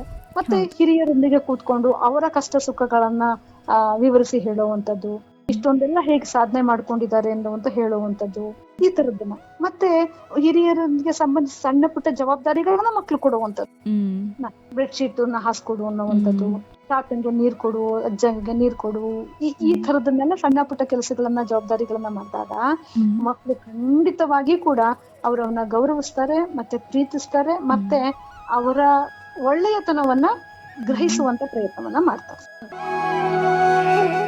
ಇದುವರೆಗೂ ಅಂದ್ರೆ ಹಿರಿಯರನ್ನ ಗೌರವಿಸುವ ಗುಣವನ್ನ ಹೇಗೆ ಮಕ್ಕಳಲ್ಲಿ ಬೆಳೆಸ್ಬೋದು ಅನ್ನೋದ್ರ ಬಗ್ಗೆ ಚರ್ಚೆ ಮಾಡಿದ್ವಿ ಮೇಡಮ್. ಈಗ ಮನೆ ಅಂತ ಬಂದ್ರೆ ಅಜ್ಜ ಅಜ್ಜಿ ಆಗಿರ್ಬೋದು, ಅಪ್ಪ ಅಮ್ಮ ಆಗಿರ್ಬೋದು, ದೊಡ್ಡಮ್ಮ ಆಗಿರ್ಬೋದು, ಅವ್ರಗಳ ನಡವಳಿಕೆ ಮನೋಭಾವ ಕೂಡ ಮಕ್ಕಳ ಮೇಲೆ ಹೇಗೆ ಪರಿಣಾಮ ಬೀರುತ್ತೆ ಅನ್ನೋದ್ರ ಬಗ್ಗೆ ಈಗ ಆಲ್ರೆಡಿ ಮಾತಾಡಿದ್ವಿ. ಹಾಗೆ ನೋಡಕ್ ಹೋದ್ರೆ ಮನೆ ವಾತಾವರಣ ಮಕ್ಕಳ ನೈತಿಕ ಬೆಳವಣಿಗೆ ಮೇಲೆ ಹೇಗೆ ಪರಿಣಾಮ ಬೀರುತ್ತೆ ಅಂತ ಹೇಳ್ತೀರಾ? ಖಂಡಿತಕ್ಕೂ ಹೌದು. ಯಾವ ಮನೆಯಲ್ಲಿ ಪೋಷಕರೇ ಮಾದರಿಗಳಾಗ್ತಾರೋ ಅದು ತುಂಬಾ ಚೆನ್ನಾಗಿ ಮಕ್ಕಳ ಮೇಲೆ ಪ್ರಭಾವವನ್ನ ಬೀರ್ತಾ ಹೋಗುತ್ತೆ. ಅಂದ್ರೆ ಈಗ ಮನೆಯಲ್ಲಿ ಭಾವನಾತ್ಮಕ ಸನ್ನಿವೇಶ ಇರುತ್ತೆ, ಮನೆಯಲ್ಲಿ ಯಾರಿಗೂ ಹುಷಾರಿರಲ್ಲ ಅಂತ ಇಟ್ಕೊಳ್ಳಿ, ಅದ್ ನನಗೇ ತೊಂದರೆ ಆದಷ್ಟು ಅದನ್ನ ನೋಡ್ಕೊಳ್ಳುವಂಥದ್ದು, ಕಾಳಜಿ ತೋರಿಸುವಂಥದ್ದು, ಮತ್ತೆ ನಮ್ಮ ತಪ್ಪುಗಳನ್ನ ಒಪ್ಕೊಳ್ಳುವಂಥದ್ದು, ಮತ್ತೆ ಸುರಕ್ಷಿತ ಭಾವ ಅನುಭವಿಸುವ ಹಾಗೆ ನಾವು ಮಕ್ಕಳನ್ನ ನೋಡ್ಕೊಳ್ಳುವಂಥದ್ದು, ಮತ್ತೆ ನಮ್ಮ ಭಾವನೆಗಳನ್ನ ಸಣ್ಣ ಮಕ್ಕಳಾದ್ರೂ ಕೂಡ ಪುಟ್ಟ ಇವತ್ತು ಹಿಂಗ ಆಗೋಯ್ತು ಕಣೋ, ಅಂತ ಹೇಳುವಂಥದ್ದು. ನಮ್ಮ ಮಗುಗೆ ಏನನ್ಸುತ್ತೆ ಗೊತ್ತಾ, ಏನೋ ಸಮಥಿಂಗ್ ಗ್ರೇಟ್, ನನ್ಗೆ ಏನೋ ದೊಡ್ಡದನ್ನ ಹೇಳ್ತಾ ಇದ್ದಾರೆ ಅಂತ ಹೇಳಿ ಮಗು ಫೀಲ್ ಮಾಡುತ್ತೆ. ಅದೇ ಒರಟಾದ ನಡವಳಿಕೆ ಇದ್ರೆ, ಕೋಪ ತಾಪ ಇರುವಂತ ಮಕ್ಳು ಏನ್ ಮಾಡ್ತಾರೆ, ತಮ್ಮನ್ನ ತಾವು ಎಂತಹದ್ದೇ ಸನ್ನಿವೇಶದಲ್ಲಿ ಸಮರ್ಥನೆ ಮಾಡ್ಕೊಳ್ಳುವಂತ ಪ್ರಯತ್ನವನ್ನ ಮಾಡ್ತಾರೆ.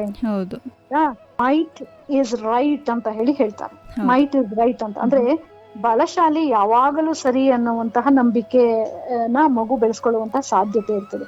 ಬಹುಶಃ ದುರ್ಯೋಧನನ ಛಲವಾದಿ ಅಂತ ಕರೆದ್ರು ಕೂಡ ತಪ್ಪನ್ನ ನಾವು ಮಗು ಆರಂಭದಿಂದಲೇನೆ, ಸಣ್ಣ ಮಗುವಾಗಿದ್ದಂದಲೇ ಆತ ಹೇಗೆ ತನ್ನದಾಗಿಸ್ಕೊಳ್ತಾನೆ ಅನ್ನುವಂಥದ್ದನ್ನ ನಾವು ನೋಡ್ತಾ ಹೋಗ್ಬೇಕು. ಅಂದ್ರೆ ಮನೋವಿಜ್ಞಾನ ಏನ್ ಹೇಳುತ್ತೆ ಅಂತ ಹೇಳಿದ್ರೆ, ಮನೆ ಮೊದಲ ಪ್ರಯೋಗ ಶಾಲೆ ಅಂತೆ. ಹೆಂಗೆ ಅಂತ ಹೇಳಿದ್ರೆ, ಈ ವೀಕ್ಷಣಾ ಕಲಿಕೆಗೆ ನಾಂದಿ ಆಡುತ್ತೆ ಅಂತ ಹೇಳ್ತಾ, ಬಂಡೂರ ಅಂತ ಹೇಳಿ ಮನೋವಿಜ್ಞಾನಿ ತುಂಬಾ ಚೆನ್ನಾಗಿ ಹೇಗೆ ಮಕ್ಕಳು ಅನುಕರಣೆ ಮಾಡ್ತಾರೆ ಅನ್ನುವಂಥದ್ದನ್ನ ಹೇಳ್ತಾ ಹೋಗ್ತಾರೆ. ಅದಕ್ಕೆ ಒಬ್ರು ಎಜುಕೇಶನಿಸ್ಟ್ ಹೇಳ್ತಾರೆ, ಶಿಕ್ಷಣ ತಜ್ಞರು ಹೇಳ್ತಾರೆ, ಪೋಷಕರು ಮಕ್ಕಳ ಬದುಕಿಗೆ ನೀಲನಕ್ಷೆ ಇದ್ದಂಗೆ, ಬ್ಲೂ ಪ್ರಿಂಟ್. ತಪ್ಪು ಮಾಡೋದು ಸಹಜ, ಆದ್ರೆ ಅದನ್ನ ನಿರ್ವಹಣೆ ಮಾಡೋದು ಸರಿಯಾಗಿರ್ಬೇಕು ಅಂತ ಹೇಳಿ. ಹೌದು ಮೇಡಮ್. ಕ್ಷಮಿಸುವಿಕೆ, ತಿದ್ದುವಿಕೆ ತುಂಬಾ ಸಹಜವಾಗಿ ಆಗ್ಬೇಕಂತೆ. ಅಂದ್ರೆ ನಾನ್ ಹೇಳಿದ್ದು ಸರಿ ಅಂತ ಮಾಡಬಾರ್ದು, ಯಾಕೆ ಅದು ತಪ್ಪು ಅನ್ನುವಂಥದ್ದನ್ನ ಅರ್ಥ ಮಾಡಿಸುವಂತ ಪ್ರಯತ್ನವನ್ನ ಮಾಡ್ತಾ ಹೋಗ್ಬೇಕು. ಈ ಪೋಷಕತ್ವ ಅಂತ ಹೇಳಿದಾಗ ಒಟ್ಟು 3-4 ಶೈಲಿಗಳನ್ನ ನಾವು ಹೇಳ್ತೇವೆ.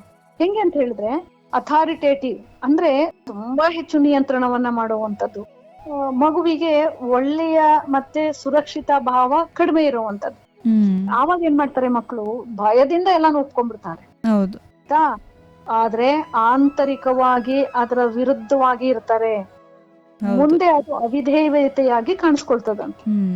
ಇನ್ನು ಕೆಲವ್ರು ಏನ್ ಮಾಡ್ತಾರೆ ಅಂತ ಹೇಳಿದ್ರೆ, ಪರ್ಮಿಸಿವ್ ಅಂತ ಹೇಳಿ ಕರಿತೀವಿ. ಅಂದ್ರೆ ಒಂದು ಆಟೋಕ್ರೆಟಿಕ್ ಅಂತ ಹೇಳಿ, ಇನ್ನೊಂದು ಡೆಮಾಕ್ರೆಟಿಕ್ ಅಂತ ಹೇಳಿ. ಇದು ಡೆಮಾಕ್ರೆಟಿಕ್. ಇಲ್ಲೇನು ಅಂತ ಹೇಳಿದ್ರೆ, ಹೆಚ್ಚಿನ ಒಂಥರ ಸುರಕ್ಷಿತ ಭಾವ ಇರ್ತದೆ, ಆದ್ರೆ ಕಡಿಮೆ ನಿಯಮಗಳಿರ್ತಾವಂತೆ.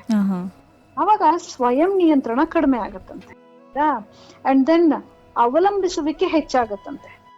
ನಿಯಮದ ಬಗ್ಗೆ ಆಲೋಚನೆ ಮಾಡ್ತಾರೆ, ಆದ್ರೆ ಅಳವಡಿಸ್ಕೊಳ್ಳೋದಿಲ್ವಂತೆ. ಇನ್ನೊಂದಿದೆ ನೆಗ್ಲೆಕ್ಟ್ಫುಲ್ ಅಂತ, ಹೆಂಗೋ ಬೆಳ್ಕೋತವೆ, ನಿಯಮಗಳೇ ಇರೋದಿಲ್ಲ. ಇಲ್ಲೇನಾಗತ್ತಂದ್ರೆ ಅವ್ರು ಬೇರೆಯವ್ರನ್ನ ಅರ್ಥನೇ ಮಾಡ್ಕೊಳಲ್ಲಂತೆ. ಕಡಿಮೆ ನಿಯಂತ್ರಣ ಮತ್ತೆ ಸರಿಯಾದ ಕ್ರಮ ಇರಲ್ವಂತೆ. ಇನ್ನೊಂದು ಇದೆ, ಅದು ಪ್ರಜಾಪ್ರಭುತ್ವ ಮಾದರಿ ಅಂತ ಅಂತೇಳಿ. ಇಲ್ಲೇನಾಗತ್ತೆ ಅಂದ್ರೆ ಸರಿ ತಪ್ಪುಗಳ ವಿವೇಚನೆ ಆಗತ್ತೆ, ತಪ್ಪುಗಳನ್ನ ಪೋಷಕರು ಕೂಡ ಒಪ್ಕೊಳ್ತಾ ಇರ್ತಾರೆ. ಅಲ್ಲಿ ಒಂದು ಸಂವೇಗಾತ್ಮಕ ಸಂಬಂಧನ ರೂಢಿಸ್ಕೊಳ್ತಾ ಹೋಗ್ತಾರೆ, ಮಕ್ಕಳೊಂದಿಗೆ ಭಾವನಾತ್ಮಕ ಸಂಬಂಧ, ಶಿಸ್ತನ್ನ ಅವರೂ ಕೂಡ ಪಾಲನೆ ಮಾಡ್ತಾ ಇರ್ತಾರೆ. ಮತ್ತೆ ಅಧಿಕಾರಯುತವಾದ ಶಿಸ್ತಲ್ಲ, ಅಲ್ಲಿ ವಿವೇಚನೆಯುತವಾದ ಶಿಸ್ತು ಅಲ್ಲಿ ಇರ್ತದೆ. ಅಂದ್ರೆ ಕೂಗಾಡೋದು, ಸರಿ ಅಂತ ವಾದ ಮಾಡೋದು ಮಾಡಲ್ಲ, ಆದ್ರೆ ಮೃದುವಾಗಿ ಯಾಕೆ ಅದು ಸರಿ ಅನ್ನುವಂಥದ್ದನ್ನ ಮಕ್ಕಳ ಸ್ಥಿತಿಗತಿಗಳನ್ನ ಗುರುತಿಸಿ ಅವರು ಹೇಳ್ತಾ ಹೋಗ್ತಾರಂತೆ. ಅವಾಗ ಏನಾಗುತ್ತೆ ಅಂತ ಹೇಳಿದ್ರೆ, ಮಕ್ಕಳು ಅಂದ್ರೆ ಯಾವಾಗ್ಲೂ ಅಷ್ಟೇ ಒಂದ್ ತಿಳ್ಕೊಳ್ಳಿ, ಪ್ರತಿಯೊಂದು ಕುಟುಂಬದಲ್ಲಿಯೂ ಕೂಡ ಒಂದು ಸಂವಿಧಾನ ಇರುತ್ತೆ. ಆ ಸಂವಿಧಾನ ನಮ್ಮ ಮೌಲ್ಯಗಳನ್ನ ಅವಲಂಬಿಸಿರುತ್ತೆ, ನಮ್ಮ ನಂಬಿಕೆಗಳನ್ನ ಅವಲಂಬಿಸಿರುತ್ತೆ. ಯಾವ ಮನೆಯಲ್ಲಿ ಉದಾಹರಣೆ ಸಹಿತ ಶಿಸ್ತನ್ನ ವಿವೇಚನೆಯಿಂದ ಅಳವಡಿಸ್ಕೊಳ್ತಾರೋ ಆ ಮನೆಯಲ್ಲಿ ಮಕ್ಕಳ ಭವಿಷ್ಯಕ್ಕೆ ಭದ್ರ ಬುನಾದಿಯನ್ನ ಹಾಕ್ತಾ ಹೋಗ್ತಾರೆ. ನೈತಿಕ ಗೊಂದಲಗಳು ಸೃಷ್ಟಿಯಾಗೋದಿಲ್ಲ ಅಲ್ಲಿ. ಈಗ ಕೆಲವ್ರು ಹೇಳ್ತಾರೆ, ಈಗ ಪ್ರಪಂಚ ಇರೋದೇ ಹೀಗಪ್ಪ, ಅದೇನ್ ದೊಡ್ಡದು ತಪ್ಪಲ್ಲ ಅಂತ ಪೋಷಕರೇ ಮಕ್ಕಳನ್ನ ಸಪೋರ್ಟ್ ಮಾಡ್ಕೊಂಡ್ಬಿಟ್ರೆ ಏನಾಗುತ್ತೆ ಅಂತ ಹೇಳಿದ್ರೆ, ಅವಕ್ಕೆ ಇದೇನು ತಪ್ಪಲ್ಲ ಅಂತ ಅನ್ಸ್ಬಿಡುತ್ತೆ. ಮತ್ತೆ ತಪ್ಪು ಮಾಡ್ಲಿಕ್ಕೆ ಸಾಕಷ್ಟು ಒತ್ತಡಗಳು ಬರ್ತವೆ, ಆದ್ರೆ ಆ ಒತ್ತಡಗಳನ್ನ ವಿವೇಚನೆಯಿಂದ ಯಾವ ಮಗು ನಿರ್ವಹಣೆ ಮಾಡೋದನ್ನ ಕಲ್ತ್ಕೊಳ್ಳುತ್ತೋ ಅದು ಬಹಳ ಚೆನ್ನಾಗಿ ವ್ಯಕ್ತಿತ್ವವನ್ನ ರೂಪಿಸ್ಕೊಳ್ತಾ ಹೋಗ್ತದೆ. ಮೇಡಮ್, ಇದುವರೆಗೂ ಹೇಳಿದ್ರಿ ಅಂದ್ರೆ ಪೋಷಕರಲ್ಲಿ ಒಂದು ಕ್ಷಮಿಸುವಂತಹ ಗುಣ ಆಗಿರ್ಬೋದು ಅಥವಾ ತಿದ್ದುವಿಕೆ ಗುಣ ಆಗಿರ್ಬೋದು, ಈ ತರ ಇರ್ಬೇಕು ಅಂತಾನು ಹೇಳಿದ್ರಿ. ಹಾಗೆ ಮಕ್ಕಳನ್ನ ಬೆಳೆಸುವ ರೀತಿಯಲ್ಲಿ 4 ನಿಯಮಗಳು ಇರ್ತವೆ, ಅದರಲ್ಲಿ ಹೇಗೆ ಮಕ್ಕಳುಗಳು ಬೆಳೀತಾರೆ ಅನ್ನೋದ್ರ ಬಗ್ಗೆನೂ ಮಾತಾಡಿದ್ರಿ ಮೇಡಮ್. ಹಾಗೆ ಮೇಡಮ್, ಈಗ ಹಿರಿಯರು ಹೇಳುವಂತಹ ಕಥೆಗಳಾಗಿರ್ಬೋದು, ಪುರಾಣಗಳಾಗಿರ್ಬೋದು, ಮಕ್ಕಳಲ್ಲಿ ನೈತಿಕತೆಯನ್ನ ಬೆಳೆಸೋದಕ್ಕೆ ಸಹಾಯ ಮಾಡುತ್ತವಾ? ಖಂಡಿತ. ಯಾಕೆಂತ ಹೇಳಿದ್ರೆ ನೈತಿಕತೆ ತರಬೇತಿಯ ಚಕ್ರಗಳು ಅಂತ ಹೇಳಿ ಕರಿತೀವಿ. ಯಾವ್ದನ್ನ? ಈ ಕಥೆಗಳು ಮತ್ತೆ ಪುರಾಣಗಳನ್ನ ನೈತಿಕತೆಯಲ್ಲಿ ತರಬೇತಿಯ ಚಕ್ರಗಳು ಅಂತ ಹೇಳಿ ಕರೀತಾರೆ. ಯಾಕೆ ಅಂತ ಹೇಳಿದ್ರೆ ಹಲವಾರು ಪಾತ್ರಗಳು ಬರ್ತವೆ. ರಾಮ, ಸೀತಾ, ಅರ್ಜುನ, ಅಶ್ವತ್ಥಾಮ, ಧರ್ಮರಾಜ, ದುರ್ಯೋಧನ, ಕರ್ಣ, ಏಕಲವ್ಯ, ಶ್ರವಣಕುಮಾರ, ಇವೆಲ್ಲವೂ ಕೂಡ ಒಂದೊಂದು ರೀತಿಯ ಅಸ್ತಿತ್ವವನ್ನ ಕಂಡುಕೊಂಡಂತಹ ಪಾತ್ರಗಳಿವೆಲ್ಲವೂ ಕೂಡ. ಅಲ್ಲಿ ಬರೀ ಆ ಪಾತ್ರಗಳು ಅವ್ರು ಹೀಗಿದ್ರು ಅಂತ ಹೇಳೋದ್ರ ಜೊತೆಗೆ ಅವ್ರು ಹಾಗೆ ಇದ್ದ ತರ ಪರಿಣಾಮ ಏನು ಅನ್ನೋದನ್ನ ಕೂಡ ಅದು ಹೇಳ್ತದೆ. ಹಾಗಾಗಿ ಅವುಗಳನ್ನ, ಪಾತ್ರಗಳನ್ನ ಮತ್ತೆ ಕಥೆಗಳನ್ನ ಹೇಳ್ಬೇಕಾದ್ರೆ ಅದ್ರ ಪರಿಣಾಮಗಳನ್ನು ಕೂಡ ನಾವು ಹೇಳೋದ್ರಿಂದ ಕಾರ್ಯಕಾರಣ ಸಂಬಂಧವನ್ನ ಮಗು ಗುರುತಿಸ್ಲಿಕ್ಕೆ ಸಾಧ್ಯ ಆಗ್ತದೆ. ಮತ್ತೆ ಮಕ್ಕಳಲ್ಲಿ ಏನಾಗುತ್ತೆ ಅಂದ್ರೆ ತದನುಭೂತಿ, ಅಂದ್ರೆ ಅವರಲ್ಲಿ ತನ್ನನ್ನ ಇರಿಸ್ಕೊಂಡು ಸಂವೇದನೆಗಳನ್ನ ಗುರುತಿಸುವಂತದ್ದು, ತಮ್ಮ ನಿರ್ಧಾರ, ರೀತಿ ನೀತಿಗಳನ್ನ ರೂಪಿಸ್ಕೊಳ್ಳಿಕ್ಕೆ ಆ ಮಕ್ಕಳಿಗೆ ಕಾರಣ ಆಗ್ತಾ ಹೋಗ್ತದೆ. ಬಹುಶಃ ಮಾಯಿದಾಸ ಇದನ್ನ ಕತೆ ಗೊತ್ತಿರದೆ ಅಂತ ಅನ್ಕೊಳ್ತೀವಿ. ಅತಿ ಆಸೆಯಿಂದ ಮುಟ್ಟದೆಲ್ಲ ಚಿನ್ನ ಆಗ್ಬೇಕು ಅಂತ ಮುಟ್ಬಿಡ್ತಾನೆ ನೋಡಿ. ಹೌದು ಮೇಡಮ್. ಕೊನೆಗೆ ತನ್ನ ಮಗಳನ್ನೇ ಮುಟ್ಬಿಟ್ಟು ತುಂಬಾನೇ ಒತ್ತಡಕ್ಕೆ ಒಳಗಾಗ್ಬಿಡ್ತಾನೆ ಅಲ್ವಾ. ಸೊ ಈ ತರದನ್ನ ಕಥೆಗಳನ್ನ ಹೇಳಿದಾಗ ಮನುಷ್ಯನ ಮೂರ್ಖತನದ ಪರಿಣಾಮ ಏನಾಗತ್ತೆ ಅನ್ನುವಂಥದ್ದನ್ನ ನಾವು, ಅತಿ ಆಸೆ ಹೇಗೆ ಇದಾಗತ್ತೆ. ಮತ್ತೆ ಇನ್ನೊಂದು, ಮೊಟ್ಟೆಯನ್ನ, ಚಿನ್ನದ ಮೊಟ್ಟೆ ಇಡ್ತಾ ಅದು ಕೋಳಿನ ಕತ್ತರಿಸ್ಬಿಡ್ತಾನೆ. ಈ ತರದ ಕಥೆಗಳು ಅವುಗೆ ನೀತಿ ಪಾಠ ಹೇಳ್ಕೊಡೋದ್ರ ಜೊತೆಗೆ ಪರಿಣಾಮದ ಬಗ್ಗೆ ಹೇಳ್ಕೊಡ್ತವೆ. ಇದು ಮುಖ್ಯ ಆಗ್ಬೇಕು. ಯಾವುದೇ ಕಥೆಯನ್ನ ಮಾತ್ರ ಹೇಳೋದು ಮುಖ್ಯ ಅಲ್ಲ, ಪರಿಣಾಮವನ್ನ ಕೂಡ ಗುರುತಿಸಬೇಕು. ದುರ್ಯೋಧನನ ಹಠಮಾರಿತನದ ಪರಿಣಾಮ ಏನಾಯ್ತು? ಕರ್ಣ ತುಂಬಾ ಒಳ್ಳೆಯವನು ನಿಜ, ಆದ್ರೆ ಆ ಬದ್ಧತೆಯ ಪರಿಣಾಮ ಏನಾಯ್ತು? ಭೀಷ್ಮ ಕೂಡ ಅತ್ಯಂತ ಬಲಶಾಲಿ, ಆದ್ರೆ ಆ ಸಿಂಹಾಸನಕ್ಕೆ ಕುಳಿತವ್ರಿಗೆ ನಾನು ಬೆಂಬಲ ಸೂಚಿಸ್ತೀನಿ ಅನ್ನೋ ಒಂದೇ ಒಂದು ಕಠಿಣ ನಿರ್ಧಾರ ಇಡೀ ಮಹಾಭಾರತದ ಇದಕ್ಕೆ ದುರಂತಕ್ಕೆ ಕಾರಣ ಆಗ್ಬಿಡುತ್ತೆ ಅಲ್ವಾ. ಸೊ ಇದನ್ನ ಸರಳ ಭಾಷೆಯಲ್ಲಿ ಹೇಳ್ಕೊಡ್ತಾ ಹೋಗ್ಬೇಕು. ಮತ್ತೆ ಯಾವುದೇ ಒಂದು ಸಾಂಸ್ಕೃತಿಕ ಆಚರಣೆ, ಅವುಗಳ ರೂವಾರಿ ನಮ್ಮ ಮಕ್ಕಳೇ ಆಗಿರ್ತವೆ. ಅಂದ್ರೆ ತಮ್ಮ ಅಸ್ತಿತ್ವದ ಬಿಂಬಗಳು ಮತ್ತೆ ಅನನ್ಯತೆಯನ್ನು ರೂಪಿಸುವಂತಹ ಮಾರ್ಗಗಳನ್ನ ಈ ಕಥೆಗಳು ಮತ್ತೆ ಏನು ಎಪಿಕ್ಸ್ ಏನ್ ಹೇಳ್ತೀವೋ ಅವುಗಳು ಕೊಡ್ತಾ ಹೋಗ್ತವೆ. ಒಂದ್ ರೀತಿ ನಕಾಶೆಗಳು ಅವು. ಯಾವುದು? ಮಹಾಭಾರತ, ರಾಮಾಯಣ ಒಂದು ರೀತಿಯ ನಕಾಶೆಗಳು. ಅಂದ್ರೆ ಯಾವುದೇ ಕಥೆಯನ್ನ ಹೇಳಿ ಏನಾದ್ರೂ ಮಾಡಿ ಅದು ಕೊನೆಯಲ್ಲಿ ಅವರನ್ನ ಚರ್ಚೆಯಲ್ಲಿ ತೊಡಗಿಸ್ಕೊಳ್ಳುವಂಥದ್ದು ತುಂಬಾ ಮುಖ್ಯ ಆಗತ್ತೆ. ಮತ್ತೆ ಆ ಸನ್ನಿವೇಶಗಳನ್ನ ಅರ್ಥ ಮಾಡಿಸುವಂತೆ ಮಾಡ್ಲಿಕ್ಕೆ ಸಾಧ್ಯ ಆಗೋದೆ ಅವರು ತೊದಲು ಭಾಷೆಯಲ್ಲಿ ಅವ್ರಿಗೆ ಏನ್ ಅನ್ಸುತ್ತೋ ಅದನ್ನ ಹೇಳಿ ತೊಂದ್ರೆ ಇಲ್ಲ. ಆದ್ರೆ ಅವರಿಗೆ ಅನಿಸದನ್ನ ಹೇಳಿದಾಗ ಅದು ಸರಿ ಇಲ್ಲ ಅಂತ ಹೇಳ್ಬಾರ್ದು ನಾವು. ಅವ್ರ ಅನಿಸದ್ರಲ್ಲಿ ಏನು ನಾವು ಗ್ರಹಿಸ್ತೀವೋ ಅದನ್ನ ಸಲಹೆ ರೂಪದಲ್ಲಿ, ಸರಿ ಇಲ್ಲ ಅಂದ್ರೆ ಸಲಹೆ ರೂಪದಲ್ಲಿ ಕೊಡುವಂತಹ ಪ್ರಯತ್ನವನ್ನ ಮಾಡ್ತಾ ಹೋಗ್ಬೇಕು. ಮತ್ತೆ ಈಗ ಬಹುಶಃ ಒಂದು ಘಟನೆ ನೆನಪಾಗುತ್ತದೆ. ಶ್ರೀಮಂತ ತನ್ನ ಮಗನಿಗೆ ಬುದ್ಧಿ ಕಲಿಸ್ಬೇಕು ಅಂತ ಹೇಳಿ ಯಥೇಚ್ಛವಾಗಿ ಖರ್ಚು ಮಾಡ್ತಾ ಇರ್ತಾನೆ. ಮತ್ತೆ ಸಣ್ಣ ಮಗು ತನ್ನ ಆಟಿಕೆಗಳನ್ನೆಲ್ಲ ಎಸ್ತು ಬಿಡೋದು ಈ ತರದ್ದೆಲ್ಲ ಮಾಡ್ತಾ ಇರ್ತದೆ. ಸರಿ, ಇದನ್ನ ಕಲಿಸ್ಬೇಕು ಅಂತ ಹೇಳ್ಬಿಟ್ಟು ಕಷ್ಟ ಪಡ್ಲಿ ಇವನಂದ್ಬಿಟ್ಟು ಹಳ್ಳಿ ಕರ್ಕೊಂಡು ಹೋಗ್ತಾರಂತೆ. ಹಳ್ಳಿ ಕರ್ಕೊಂಡು ಹೋಗ್ಬಿಟ್ಟು ಅಲ್ಲಿ ಬಿಡ್ತಾರೆ. ಬಿಟ್ಟಾಗ ಅವನು ಏನು ಹೊಳೆನಲ್ಲಿ ಈಜಾಡ್ತಾನೆ. ಅಂಡ್ ದೆನ್ ಅಲ್ಲೇ ಅಕ್ಕಪಕ್ಕದ ಜಮೀನಲ್ಲೆಲ್ಲ ಓಡಾಡ್ತಾನೆ, ಪ್ರಾಣಿ ಪಕ್ಷಿಗಳೊಂದಿಗೆ ಆಟ ಆಡ್ತಾನೆ, ನಾಯಿಗಳೊಂದಿಗೆ ಬೆರೀತಾನೆ, ಎಲ್ಲವನ್ನೂ ಮಾಡ್ತಾನೆ. ಆವಾಗ ಅಪ್ಪ ವಾಪಸ್ ಕರ್ಕೊಂಡ್ ಬಂದ್ರೆ ಗೊತ್ತಾಯ್ತಾ ಹಳ್ಳಿಗೂ ಸಿಟಿಗೂ ಇರೋ ವ್ಯತ್ಯಾಸ ಅಂತ ಹೇಳಿದಾಗ ದೃಷ್ಟಿಕೋನ ಎಷ್ಟ್ ಚೆನ್ನಾಗಿ ವ್ಯತ್ಯಾಸ ಆಗಿರುತ್ತೆ ಅಂದ್ರೆ ಮಗು ಹೇಳುತ್ತೆ, ಅಲ್ಲಿ ನಾವಿಲ್ಲಿ ನಲ್ಲಿನಲ್ಲಿ ನೀರ್ ಹಿಡ್ಕೋತೀವಿ, ಅಲ್ಲಿ ದೊಡ್ಡ ಹೊಳೆನೇ ಇದೆ. ಇಲ್ಲಿ ಒಂದಿಷ್ಟು ಸೊಪ್ಪು ಸದೆ ಇಲ್ಲಿ ಕೊಂಡ್ಕೋತೀವಿ, ಆದ್ರೆ ಹಳ್ಳಿನಲ್ಲಿ ಎಷ್ಟ್ ಬೇಕಾದ್ರೂ ನಾವು ತರಕಾರಿ ಮತ್ತೆ ಇದನ್ನೆಲ್ಲಾನು ತಗೊಂಡ್ಬರ್ಬೋದು, ಎಲ್ಲ ಕಡಿಮೆ ಸಿಕ್ಕತ್ತೆ. ಇಲ್ಲಿ ಪ್ರಾಣಿ ಪಕ್ಷಿಗಳೇ ಇರೋದಿಲ್ಲ, ಅಲ್ಲಿ ನಾವು ಆರಾಮಾಗಿ ಆಟ ಆಡ್ಬೋದು. ಎಷ್ಟೊಂದು ನಾಯಿಗಳಿದಾವೆ, ಎಷ್ಟೊಂದು ಪಕ್ಷಿಗಳಿದಾವೆ. ನೋಡಿ, ತಂದೆ ಮೂಲತಃ ಪ್ರಯತ್ನ ಪಟ್ಟಿದ್ದು ಮಗುವಿಗೆ ಕಷ್ಟ ಅರ್ಥ ಮಾಡಿಸ್ಬೇಕು ಅಂತ. ಹೌದು ಮೇಡಮ್. ಆದ್ರೆ ಮಗುವಿನ ದೃಷ್ಟಿಕೋನ ನೋಡಿ ಸಮೃದ್ಧತೆಯನ್ನ ನೋಡುತ್ತೆ ಮುಕ್ತವಾಗಿ ಅಲ್ವಾ. ಸೊ ಹಾಗಾಗಿ ಇವುಗಳನ್ನ ನಾವು ಮಕ್ಕಳಿಗೆ ನಾವು ಕಲಿಸುವಂತಹ ಪ್ರಯತ್ನವನ್ನ ಮಾಡ್ತಾ ಹೋಗ್ಬೇಕು. ಬಹುಶಃ ಈ ಕಾಗೆ ಕತೆ ಗೊತ್ತಲ್ವಾ ನಮ್ಗೆ? ಹೌದು ಮೇಡಮ್. ನೀರನ್ನ ಹುಜ್ಜಿನಲ್ಲಿ ಇದ್ದದನ್ನ ಎತ್ಕೊಳ್ಳುವಂತದ್ದು, ಈಗ ಅದು ಕತೆ ಬದಲಾಗ್ಬಿಟ್ಟಿದೆ. ಕಲ್ಲನ್ನ ತುಂಬಿ ತುಂಬಿ ನೂರನ್ನ ಮೇಲಕ್ಕೆ ಪಡ್ಸ್ಕೊಂಡ್ಬಿಡುತ್ತೆ. ಹೌದು. ಸೊ ಈ ತರದ್ದು ಇದನ್ನ ಹೇಳುವಂತದ್ದು. ಮತ್ತೆ ಗಣೇಶ ತಂದೆ ತಾಯಿನೇ ಸುತ್ತಬಿಟ್ಟು ಪ್ರಪಂಚ ಪರ್ಯಟನೆ ಮಾಡ್ದ ಅಂತ ಹೇಳುವಂತದ್ದು. ಯುದ್ಧ ಜೂಜುಗಳಿಗೆ ಹೆಚ್ಚು ಮಹತ್ವ ಕೊಡದಂತಾನೆ ಕುರುಕ್ಷೇತ್ರದ ಮೂಲಕ ಅಥವಾ ಇವುಗಳನ್ನ ರಾಮನ ಸತ್ಯ ದರ್ಶನ, ಮತ್ತೆ ಸಹಿಷ್ಣುತೆ, ಕರುಣೆ, ಮಾತಿಗೆ ಬದ್ಧನಾಗುವಿಕೆ, ಕೃಷ್ಣನ ಸಾಮಾಜಿಕ ಮತ್ತೆ ರಾಜಕೀಯ ಪ್ರಜ್ಞೆ, ಇವುಗಳನ್ನೆಲ್ಲವನ್ನ ನಾವು ಕಲಿಸ್ಕೊಡುವಂತಹ ಪ್ರಯತ್ನವನ್ನ ಈ ಕಥೆಗಳ ಮೂಲಕ ಪರೋಕ್ಷವಾಗಿ ನಾವು ಖಂಡಿತ ಮಾಡ್ಲಿಕ್ಕೆ ಸಾಧ್ಯ ಆಗುತ್ತೆ. ಹೌದು ಯಾಕೆಂತ ಮೇಡಮ್. ಹೇಳಿದ್ರೆ ಅವೆಲ್ಲವೂ ಕೂಡ ಪರೋಕ್ಷ ಅನುಭವವನ್ನ ಕೊಡ್ತದೆ. ಮಕ್ಕಳು ಅದರ ಬಗ್ಗೆ ಕಲ್ಪನೆಗಳನ್ನ ಮಾಡ್ಕೊಳ್ಲಿಕ್ಕೆ ಅವಕಾಶವನ್ನ ಕೊಡುತ್ತೆ. ಯಾಕೆಂತ ಹೇಳಿದ್ರೆ ಐನ್ಸ್ಟೀನ್ ಒಂದು ಮಾತು ಹೇಳ್ತಾರೆ, ಒಬ್ಬ ವ್ಯಕ್ತಿ ಎಷ್ಟು ಎತ್ತರಕ್ಕೆ ಏರ್ಬಹುದು ಅಂತ ಹೇಳಿದ್ರೆ ಎಷ್ಟು ಕಲ್ಪನೆಯನ್ನ ಮಾಡ್ಕೊಡ್ಲಿಕ್ಕೆ ಸಾಧ್ಯ ಆಗುತ್ತೋ ಅಷ್ಟು ಎತ್ತರಕ್ಕೆ ಏರ್ಬಹುದು ಅಂತ. ಈ ಕಥೆಗಳು, ಪುರಾಣಗಳು, ನೈಜ ಘಟನೆಗಳನ್ನ ವಿಶ್ಲೇಷಣೆ ಮಾಡಿದಾಗ, ಮನಸ್ಸಿಗೆ ಮುಟ್ಟುವಂತೆ ನಾವು ಹೇಳಿದಾಗ ಅದು ಅವರಲ್ಲಿ ಅವರ ಬಗೆಗಿನ ಏನು ಕಲ್ಪನೆಗಳನ್ನ ವಿಸ್ತರಣೆ ಮಾಡ್ಕೊಡ್ಲಿಕ್ಕೆ ಅವಕಾಶ ಆಗತ್ತೆ ಕಣಪ್ಪ. ಹೌದು ಮೇಡಮ್. ಹೇಗೆ ಕತೆ ಪುರಾಣಗಳು ಮಕ್ಕಳ ಬೆಳವಣಿಗೆಯಲ್ಲಿ ಹೇಗೆ ಪರಿಣಾಮ ಬೀರುತ್ತೆ ಅನ್ನೋದ್ರ ಬಗ್ಗೆ ಮಾತಾಡಿದ್ವಿ ಮೇಡಮ್. ಮೇಡಮ್, ಈಗಿನ ಯುಗದಲ್ಲಿ ನೋಡೋದಾದ್ರೆ ಈಗ ಅತಿ ಹೆಚ್ಚಾಗಿ ಮೊಬೈಲ್ ಯೂಸ್ ಮಾಡೋದ್ರ ಬಗ್ಗೆ ನಿಮ್ಗೆ ಆಲ್ರೆಡಿ ಗೊತ್ತಿದೆ ಅಂತಾನೆ ಹೇಳ್ಬೋದು. ಇಂದಿನ ತಂತ್ರಜ್ಞಾನ ಯುಗದಲ್ಲಿ ಅಂದ್ರೆ ಮಕ್ಕಳಿಗೆ ಈಗ ಆಲ್ರೆಡಿ ಅದರಲ್ಲೂ ಅಕೌಂಟ್ ಇದೆ ಮೇಡಮ್ ಜಾಲತಾಣಗಳಲ್ಲಿ. ಹಾಗಿದ್ರೆ ಮಕ್ಕಳಲ್ಲಿ ನೈತಿಕತೆಯ ಮೌಲ್ಯಗಳನ್ನ ಈಗಿನ ಕಾಲದಲ್ಲಿ ಉಳಿಸೋದು ಎಷ್ಟು ಸವಾಲಾಗಿದೆ ಅಂತ ಹೇಳ್ತೀರಾ? ಸವಾಲಂತೂ ಖಂಡಿತ ಹೌದು, ಆದ್ರೆ ಅಸಾಧ್ಯ ಏನಲ್ಲ. ಯಾಕೆಂದ್ರೆ ಆಟದ ಮೈದಾನ ಬದಲಾಗಿದೆ ಅಷ್ಟೇ, ಬಳಸುವ ವಿಧಾನ ಮತ್ತೆ ತಂತ್ರಗಳು ನಮಗ್ ಗೊತ್ತಿರ್ಬೇಕು. ಹೌದು. ಆಗ ಏನಾಗ್ತಾ ಇತ್ತು ಅಂತ ಹೇಳಿದ್ರೆ ತಂತ್ರಜ್ಞಾನ ಇರ್ಲಿಲ್ಲ, ಮೊಬೈಲ್ ಇರ್ಲಿಲ್ಲ, ದೂರದರ್ಶನ ಇರ್ಲಿಲ್ಲ, ಮತ್ತೆ ಇಂಟರ್ನೆಟ್ ಇರ್ಲಿಲ್ಲ. ಆದ್ರೆ ಈಗ ಅವೆಲ್ಲವೂ ಇದೆ. ಆದ್ರೆ ಅವೆಲ್ಲದರ ಮೂಲಕ ಬಹಳ ನೈಜವಾಗಿ, ಬಹಳ ಸುಂದರವಾಗಿ ನಾವು ನೈತಿಕ ಮೌಲ್ಯಗಳನ್ನ ಕಟ್ಕೊಡ್ಲಿಕ್ಕೆ ಸಾಧ್ಯ ಇದೆ. ಹೌದು ಮೇಡಮ್. ಸ್ಪರ್ಧೆ ಇದೆ ನಿಜ, ಆದ್ರೆ ಮಾರ್ಗಗಳು ತುಂಬಾನೇ ಜಾಸ್ತಿ ಇದಾವೆ. ಹೌದು. ಅದು ಸರಿಯಾದ ಆಯ್ಕೆ ಆಗ್ಬೇಕು, ಸರಿಯಾದ ಬಳಕೆ ಆಗ್ಬೇಕು, ಎಚ್ಚರಿಕೆಯಿಂದ ಬಳಕೆ ಆಗ್ಬೇಕು ಅಷ್ಟೇ. ಯೂಟ್ಯೂಬ್ ಇದೆ, ಚಾಟ್ ಜಿಪಿಟಿ ಇದೆ, ಟಿಕ್ ಟಾಕ್ಸ್ ಇದೆ, ರೀಲ್ಸ್ ಇದಾವೆ, FB ಇದೆ, ಏನೇನ್ ಬೇಕು ಎಲ್ಲವೂ ಇದೆ.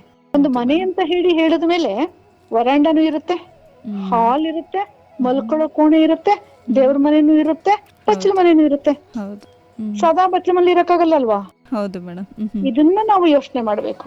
ಯಾಕೆಂತ ಹೇಳಿದ್ರೆ ಒಂದು ವಸ್ತು ಇದೆ ಅಂತಂದ್ರೆ ಆ ವಸ್ತುವನ್ನ ಯಾಕೆ, ಹೇಗೆ ಬಳಸ್ತೀರಿ, ನಮ್ಮ ಉದ್ದೇಶ ಮುಖ್ಯ ಆಗ್ಬೇಕಷ್ಟೇ. ಹೌದು. ಆಯ್ತಾ?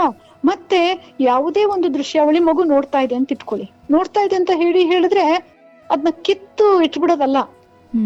ಅದರಿಂದ ಏನ್ ಆಗತ್ತೆ ಅನ್ನುವಂಥದ್ದನ್ನ ಮಗುವಿನೊಂದಿಗೆ ಸೂಕ್ಷ್ಮವಾಗಿ ಮಾತನಾಡ್ಬೇಕು.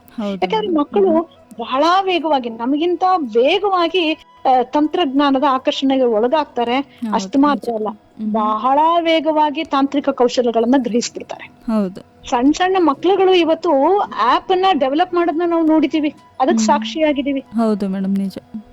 ಯಾಕೆ ಇದಾಗ್ತಾ ಇದೆ ಅಂದ್ರೆ ನಮ್ದೇನ್ ಗೊತ್ತಾ, rules are for the not for me. ಅಂದ್ರೆ ನಿಯಮ ನಿಮಗೆ, ನನಗಲ್ಲ.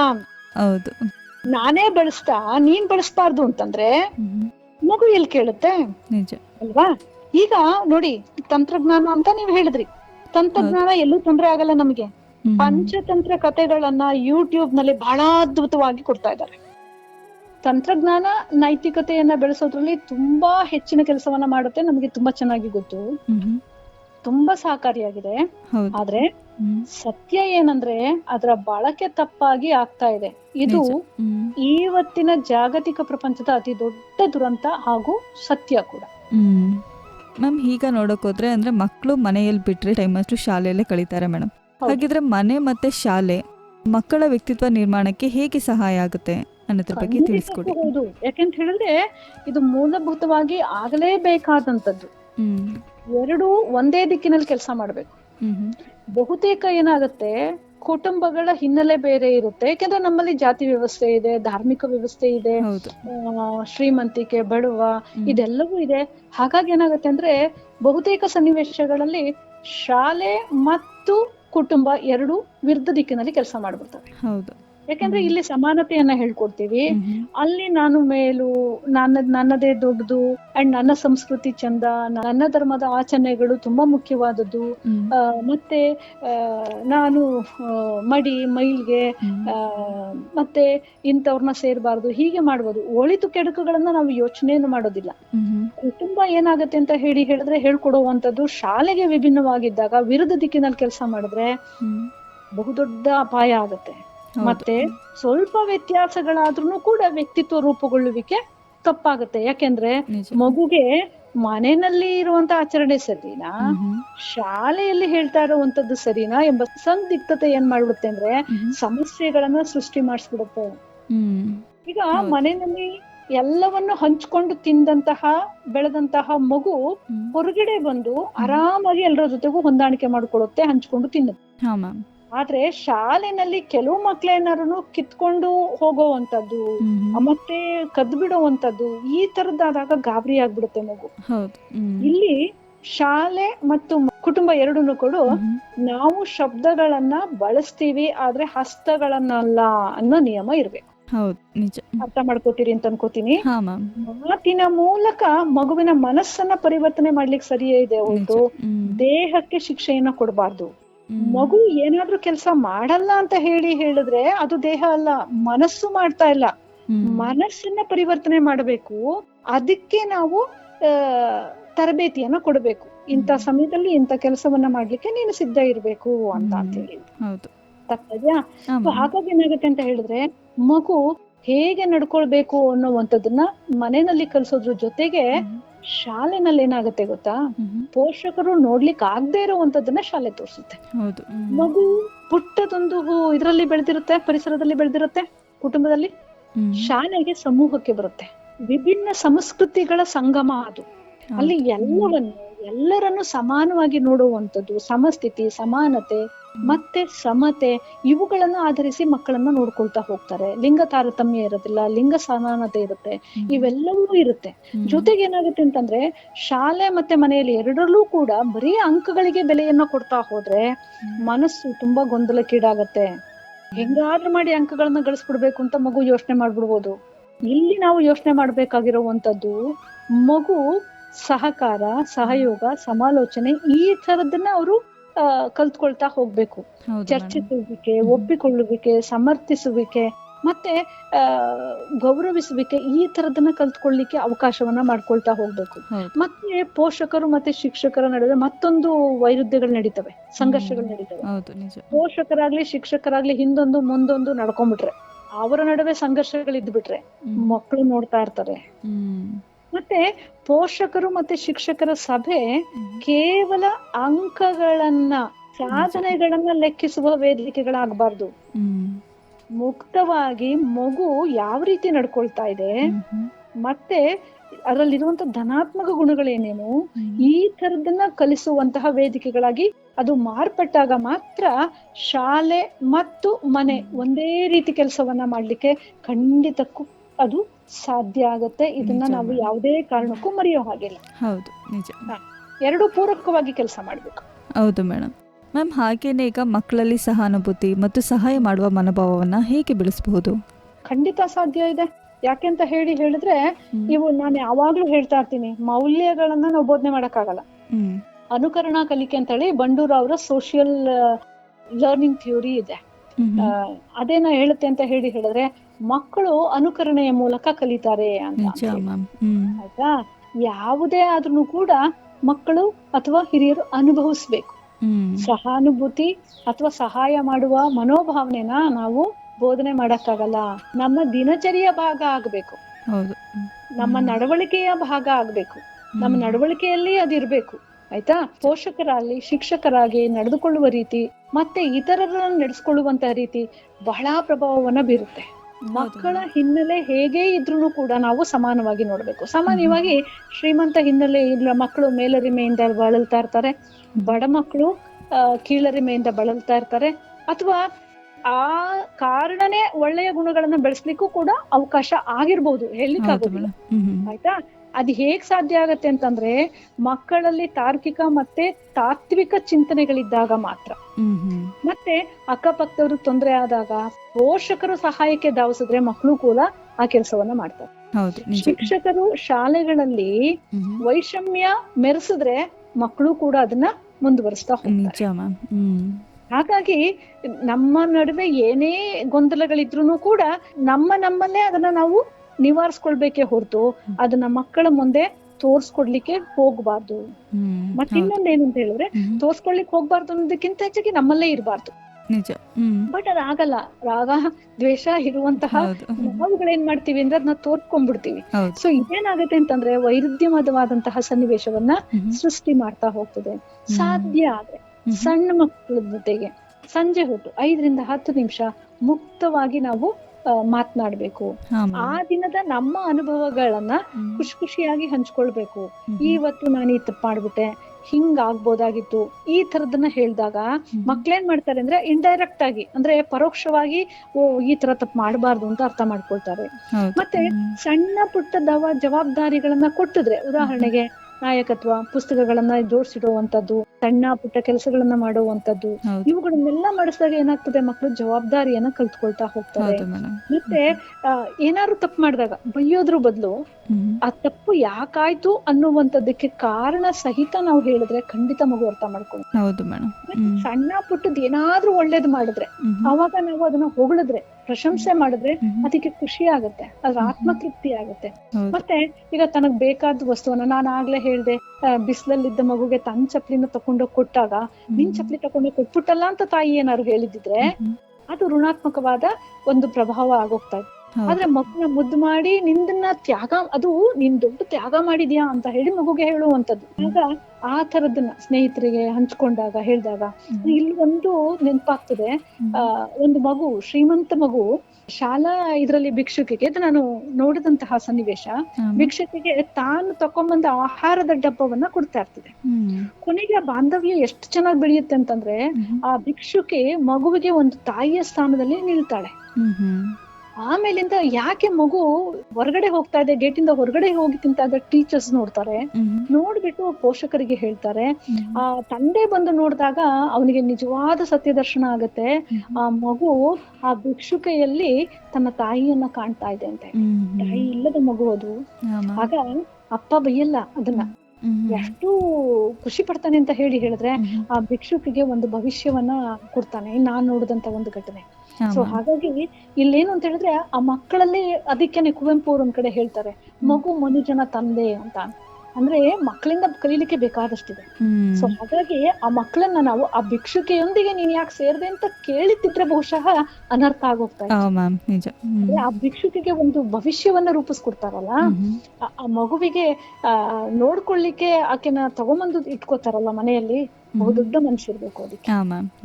ಮತ್ತೆ ನಮಗೆ ಏನಾದ್ರೂ ಹಿನ್ನಡೆ ಆದಾಗ ನಾವು ಸಂಯಮ ತೋರ್ಸೋದಿದೆಯಲ್ಲ, ನಮ್ಮನ್ನ ನಾವು ನಿಯಂತ್ರಿಸ್ಕೊಂಡು ಸನ್ನಿವೇಶವನ್ನ ಪರಿಶೀಲಿಸಿ ನ್ಯೂನ್ಯತೆಯನ್ನ ಗುರುತಿಸ್ಬಿಟ್ಟು ಹೊಸ ಪ್ರಯತ್ನವನ್ನ ಮಾಡೋದಲ್ಲ, ಅದನ್ನ ನಮ್ಮ ಮಕ್ಕಳು ನೋಡ್ತಾರೆ. ನೋಡಿ ಅವ್ರೇನ್ ಮಾಡ್ತಾರೆ, ಇನ್ ಕೇಸ್ ಆಫ್ ಫೇಲ್ಯೂರ್ಸ್ ಅಂದ್ರೆ ವೈಫಲ್ಯತೆ ಆದಾಗ, ಅವರಿಗೆ ತೊಂದರೆ ಆದಾಗ ಖಂಡಿತ ಹೊಸ ಪ್ರಯತ್ನವನ್ನ ಮಾಡುವಂತ ಹುರುಪನ್ನ ನಾವು ಮಕ್ಕಳಿಗೆ ಕೊಡ್ತಾ ಹೋಗ್ಬೋದು. ಈ ಸಹಾನುಭೂತಿ, ಸಹಾಯ ಮಾಡುವಿಕೆ ನಮ್ಮಿಂದಲೇ ಬರ್ಬೇಕು. ಹೌದು. ಒಂದು ನಿಜವಾದ ನಿದರ್ಶನದ ಮೂಲಕ ಮಕ್ಕಳ ಮನೋಭಾವನೆ ಹೇಗೆ ಕಾಣ್ಬೋದು ಅನ್ನೋದ್ರ ಬಗ್ಗೆ ಹೇಳಿದ್ರಿ ಮೇಡಮ್. ಹಾಗೇನೆ ಮೇಡಮ್, ಈಗ ಮಕ್ಕಳಲ್ಲಿ ನೋಡೋದಾದ್ರೆ ಅತಿ ಹೆಚ್ಚು ತಪ್ಪುಗಳನ್ನ ಮಕ್ಕಳು ಮಾಡ್ತಾನೆ ಇರ್ತಾರೆ. ಆಗ ನೋಡಕ್ ಹೋದ್ರೆ ಅದು ಕಲಿಯೋ ಮನಸ್ಥಿತಿ ಆಗಿರುತ್ತೆ. ಹಾಗಿದ್ರೆ ಮಕ್ಕಳ ತಪ್ಪುಗಳನ್ನ ತಿದ್ದುವ ಸರಿಯಾದ ವಿಧಾನ ಅಂದ್ರೆ ಯಾವುದು ಅಂತ ಹೇಳ್ತೀರಾ ಮೇಡಮ್? ಖಂಡಿತ ಅದಕ್ಕೂ ಕೊಡೋ ಉತ್ತರ ನಮ್ಮ ನಡವಳಿಕೆಗಳೇನೆ. ವಿಧಾನಗಳು ಬಹಳ ಮೃದುವಾಗಿರ್ಬೇಕು, ಮತ್ತೆ ವಿವೇಚನಾಯುಕ್ತವಾದಂತಹ ನಡವಳಿಕೆ ಆಗಿರ್ಬೇಕು, ಮತ್ತೆ ಒರಟಾಗಿ ಯಾವುದೂ ಇರಬಾರ್ದು. ತಪ್ಪುಗಳನ್ನ ಸರಿಪಡಿಸುವ ಮುನ್ನ ಸಂಪರ್ಕ ಸಾಧಿಸಿ ಅಂತ ಹೇಳಿ ಮನೋವಿಜ್ಞಾನ ಹೇಳುತ್ತೆ. ಅಂದ್ರೆ ತಪ್ಪು ಮಾಡಿದ ಮಗುಗೆ ತುಂಬಾನೇ ಹೆದರಿಕೆ ಇರುತ್ತೆ, ಅಂಜಿಕೆ ಇರುತ್ತೆ, ನಾಚಿಕೆ ಇರುತ್ತೆ, ಸಂಕೋಚ ಇರುತ್ತೆ. ಇದನ್ನೆಲ್ಲ ಮೊದಲು ಹೋಗ್ಲಾಡ್ಸ್ಬೇಕು. ಹೇಗೆ? ಆ ಮಗುವಿನ ಪಕ್ಕ ಆರಾಮಾಗಿ ಕೂತ್ಕೋಬೇಕು, ಸಾಧ್ಯ ಆದ್ರೆ ಭುಜ ತಾಗಿಸಿ ಕೂತ್ಕೋಬೇಕು, ಇನ್ನೂ ಸಾಧ್ಯ ಆಗೋದಾದ್ರೆ ಅದರ ಭುಜವನ್ನ ಬಳಸಿ ಕೂತ್ಕೋಬೇಕು, ಅಥವಾ ತಲೆಯನ್ನ ನೇವರಿಸಿ ಆ ಮಗುವನ್ನ ದೃಷ್ಟಿ ಸಂಪರ್ಕಿಸ್ಬೇಕು. ಅದಾದ ನಂತರ ನಾವೇನ್ ಮಾಡ್ಬೇಕು ಅಂತ ಹೇಳಿದ್ರೆ, ಅದನ್ನ ಯಾಕಂಗ ಆಯ್ತು ಅನ್ನೋವಂಥದ್ದನ್ನ ವಿವರಿಸ್ತಾ, ಹೀಗಾಗಿತ್ತಿದ್ರೆ ಚೆನ್ನಾಗಿತ್ತು ಸಲಹೆಗನ್ನ ಕೊಡ್ಬೇಕು. ಆಗ ಮಗುಗೆ ಏನಾಗತ್ತೆ ಅಂತ ಹೇಳಿದ್ರೆ, ಇಲ್ಲಿ ಒಂದು ಕಾನೂನನ್ನ ನಾವು ತರಬೇಕು, ನಿಯಮವನ್ನ ತರಬೇಕು. ಸಂಬಂಧ ಮೊದಲಾಗಬೇಕಿತ್ತು, ನಿಯಮಕ್ಕಿಂತ ಸಂಬಂಧ ಮೊದಲಾಗಬೇಕು. ಆಗ ಮಗುವನ್ನ ಗ್ರಹಿಸ್ಲಿಕ್ಕೂ ಕೂಡ ಸಾಧ್ಯ ಆಗತ್ತೆ, ತಪ್ಪನ್ನ ನಾವು ಅರ್ಥ ಮಾಡಿಸ್ಲಿಕ್ಕೂ ಕೂಡ ಸಾಧ್ಯ ಆಗುತ್ತೆ. ನಾವು ಬೈದ್ ಬಿಟ್ರೆ ಏನಾಗ್ಬಿಡುತ್ತೆ, ಮಗು ರೆಬಲ್ ಆಗ್ಬಿಡ್ಬೋದು, ಅಥವಾ ಅಹಂಕಾರವನ್ನ ಬೆಳೆಸ್ಕೊಳ್ಬಿಡ್ಬೋದು, ಅಥವಾ ಹಿಂಜರಿಕೆಯಿಂದ ಮುಂದಕ್ಕೆ ಹೋಗದೆ ಇರುವಂತಹ ಅವಕಾಶಗಳು ಕೂಡ ಇರ್ತದೆ. ಸೊ ಹಾಗಾಗಿ ಮಗುವಿನ ವರ್ತನೆಯ ಮೇಲೆ ಗಮನವಿರಬೇಕೇ ಹೊರತು ಮಗುವಿನ ಮೇಲಲ್ಲ. ಇದು ನಾವು ಗಮನಿಸ್ಬೇಕು. ಏನಾದ್ರೂ ಹೊಡೆದಾಕ್ಬಿಟ್ರೆ, ಏನಾದ್ರು ಚೆಲ್ಬಿಟ್ಟಾಗ ಅಯ್ಯೋ ಹೊಡೆದಾಕ್ಬಿಟ್ಟೆ ಈ ತರದೆಲ್ಲ ಮಾತಾಡಿದ್ರು ಬದ್ಲು ಅಯ್ಯೋ ಚೆಲ್ಲೋಯ್ತಲ್ಲ ಬಾ ಒಂದ್ ಕೆಲ್ಸ ಮಾಡೋಣ, ಇಬ್ರು ಸೇರ್ಕೊಂಡು ಒರ್ಸ್ಬಿಡೋಣ, ಬಾಪುಟ ಇದನ್ನೆಲ್ಲಾನು ಎತ್ತಿಟ್ಬಿಡೋಣ. ಬಹಳ ಎಚ್ಚರಿಕೆಯಿಂದ ಎತ್ತಿಟ್ಟಾಗ ಏನಾಗುತ್ತಂದ್ರೆ ಮಗು ಅಯ್ಯೋ ಹಿಂಗಾಗೋಯ್ತಲ್ಲ ಅಂತ ಹೇಳಿ ಅನ್ಕೊಂಡು ಮುಂದಕ್ಕೆ ಅದು ಮಾಡದೇ ಇರುವಂತದ್ದು ಕಲ್ತ್ಕೊಳ್ಳುವಂತ ಪ್ರಯತ್ನವನ್ನ ಮಾಡ್ತಾರೆ.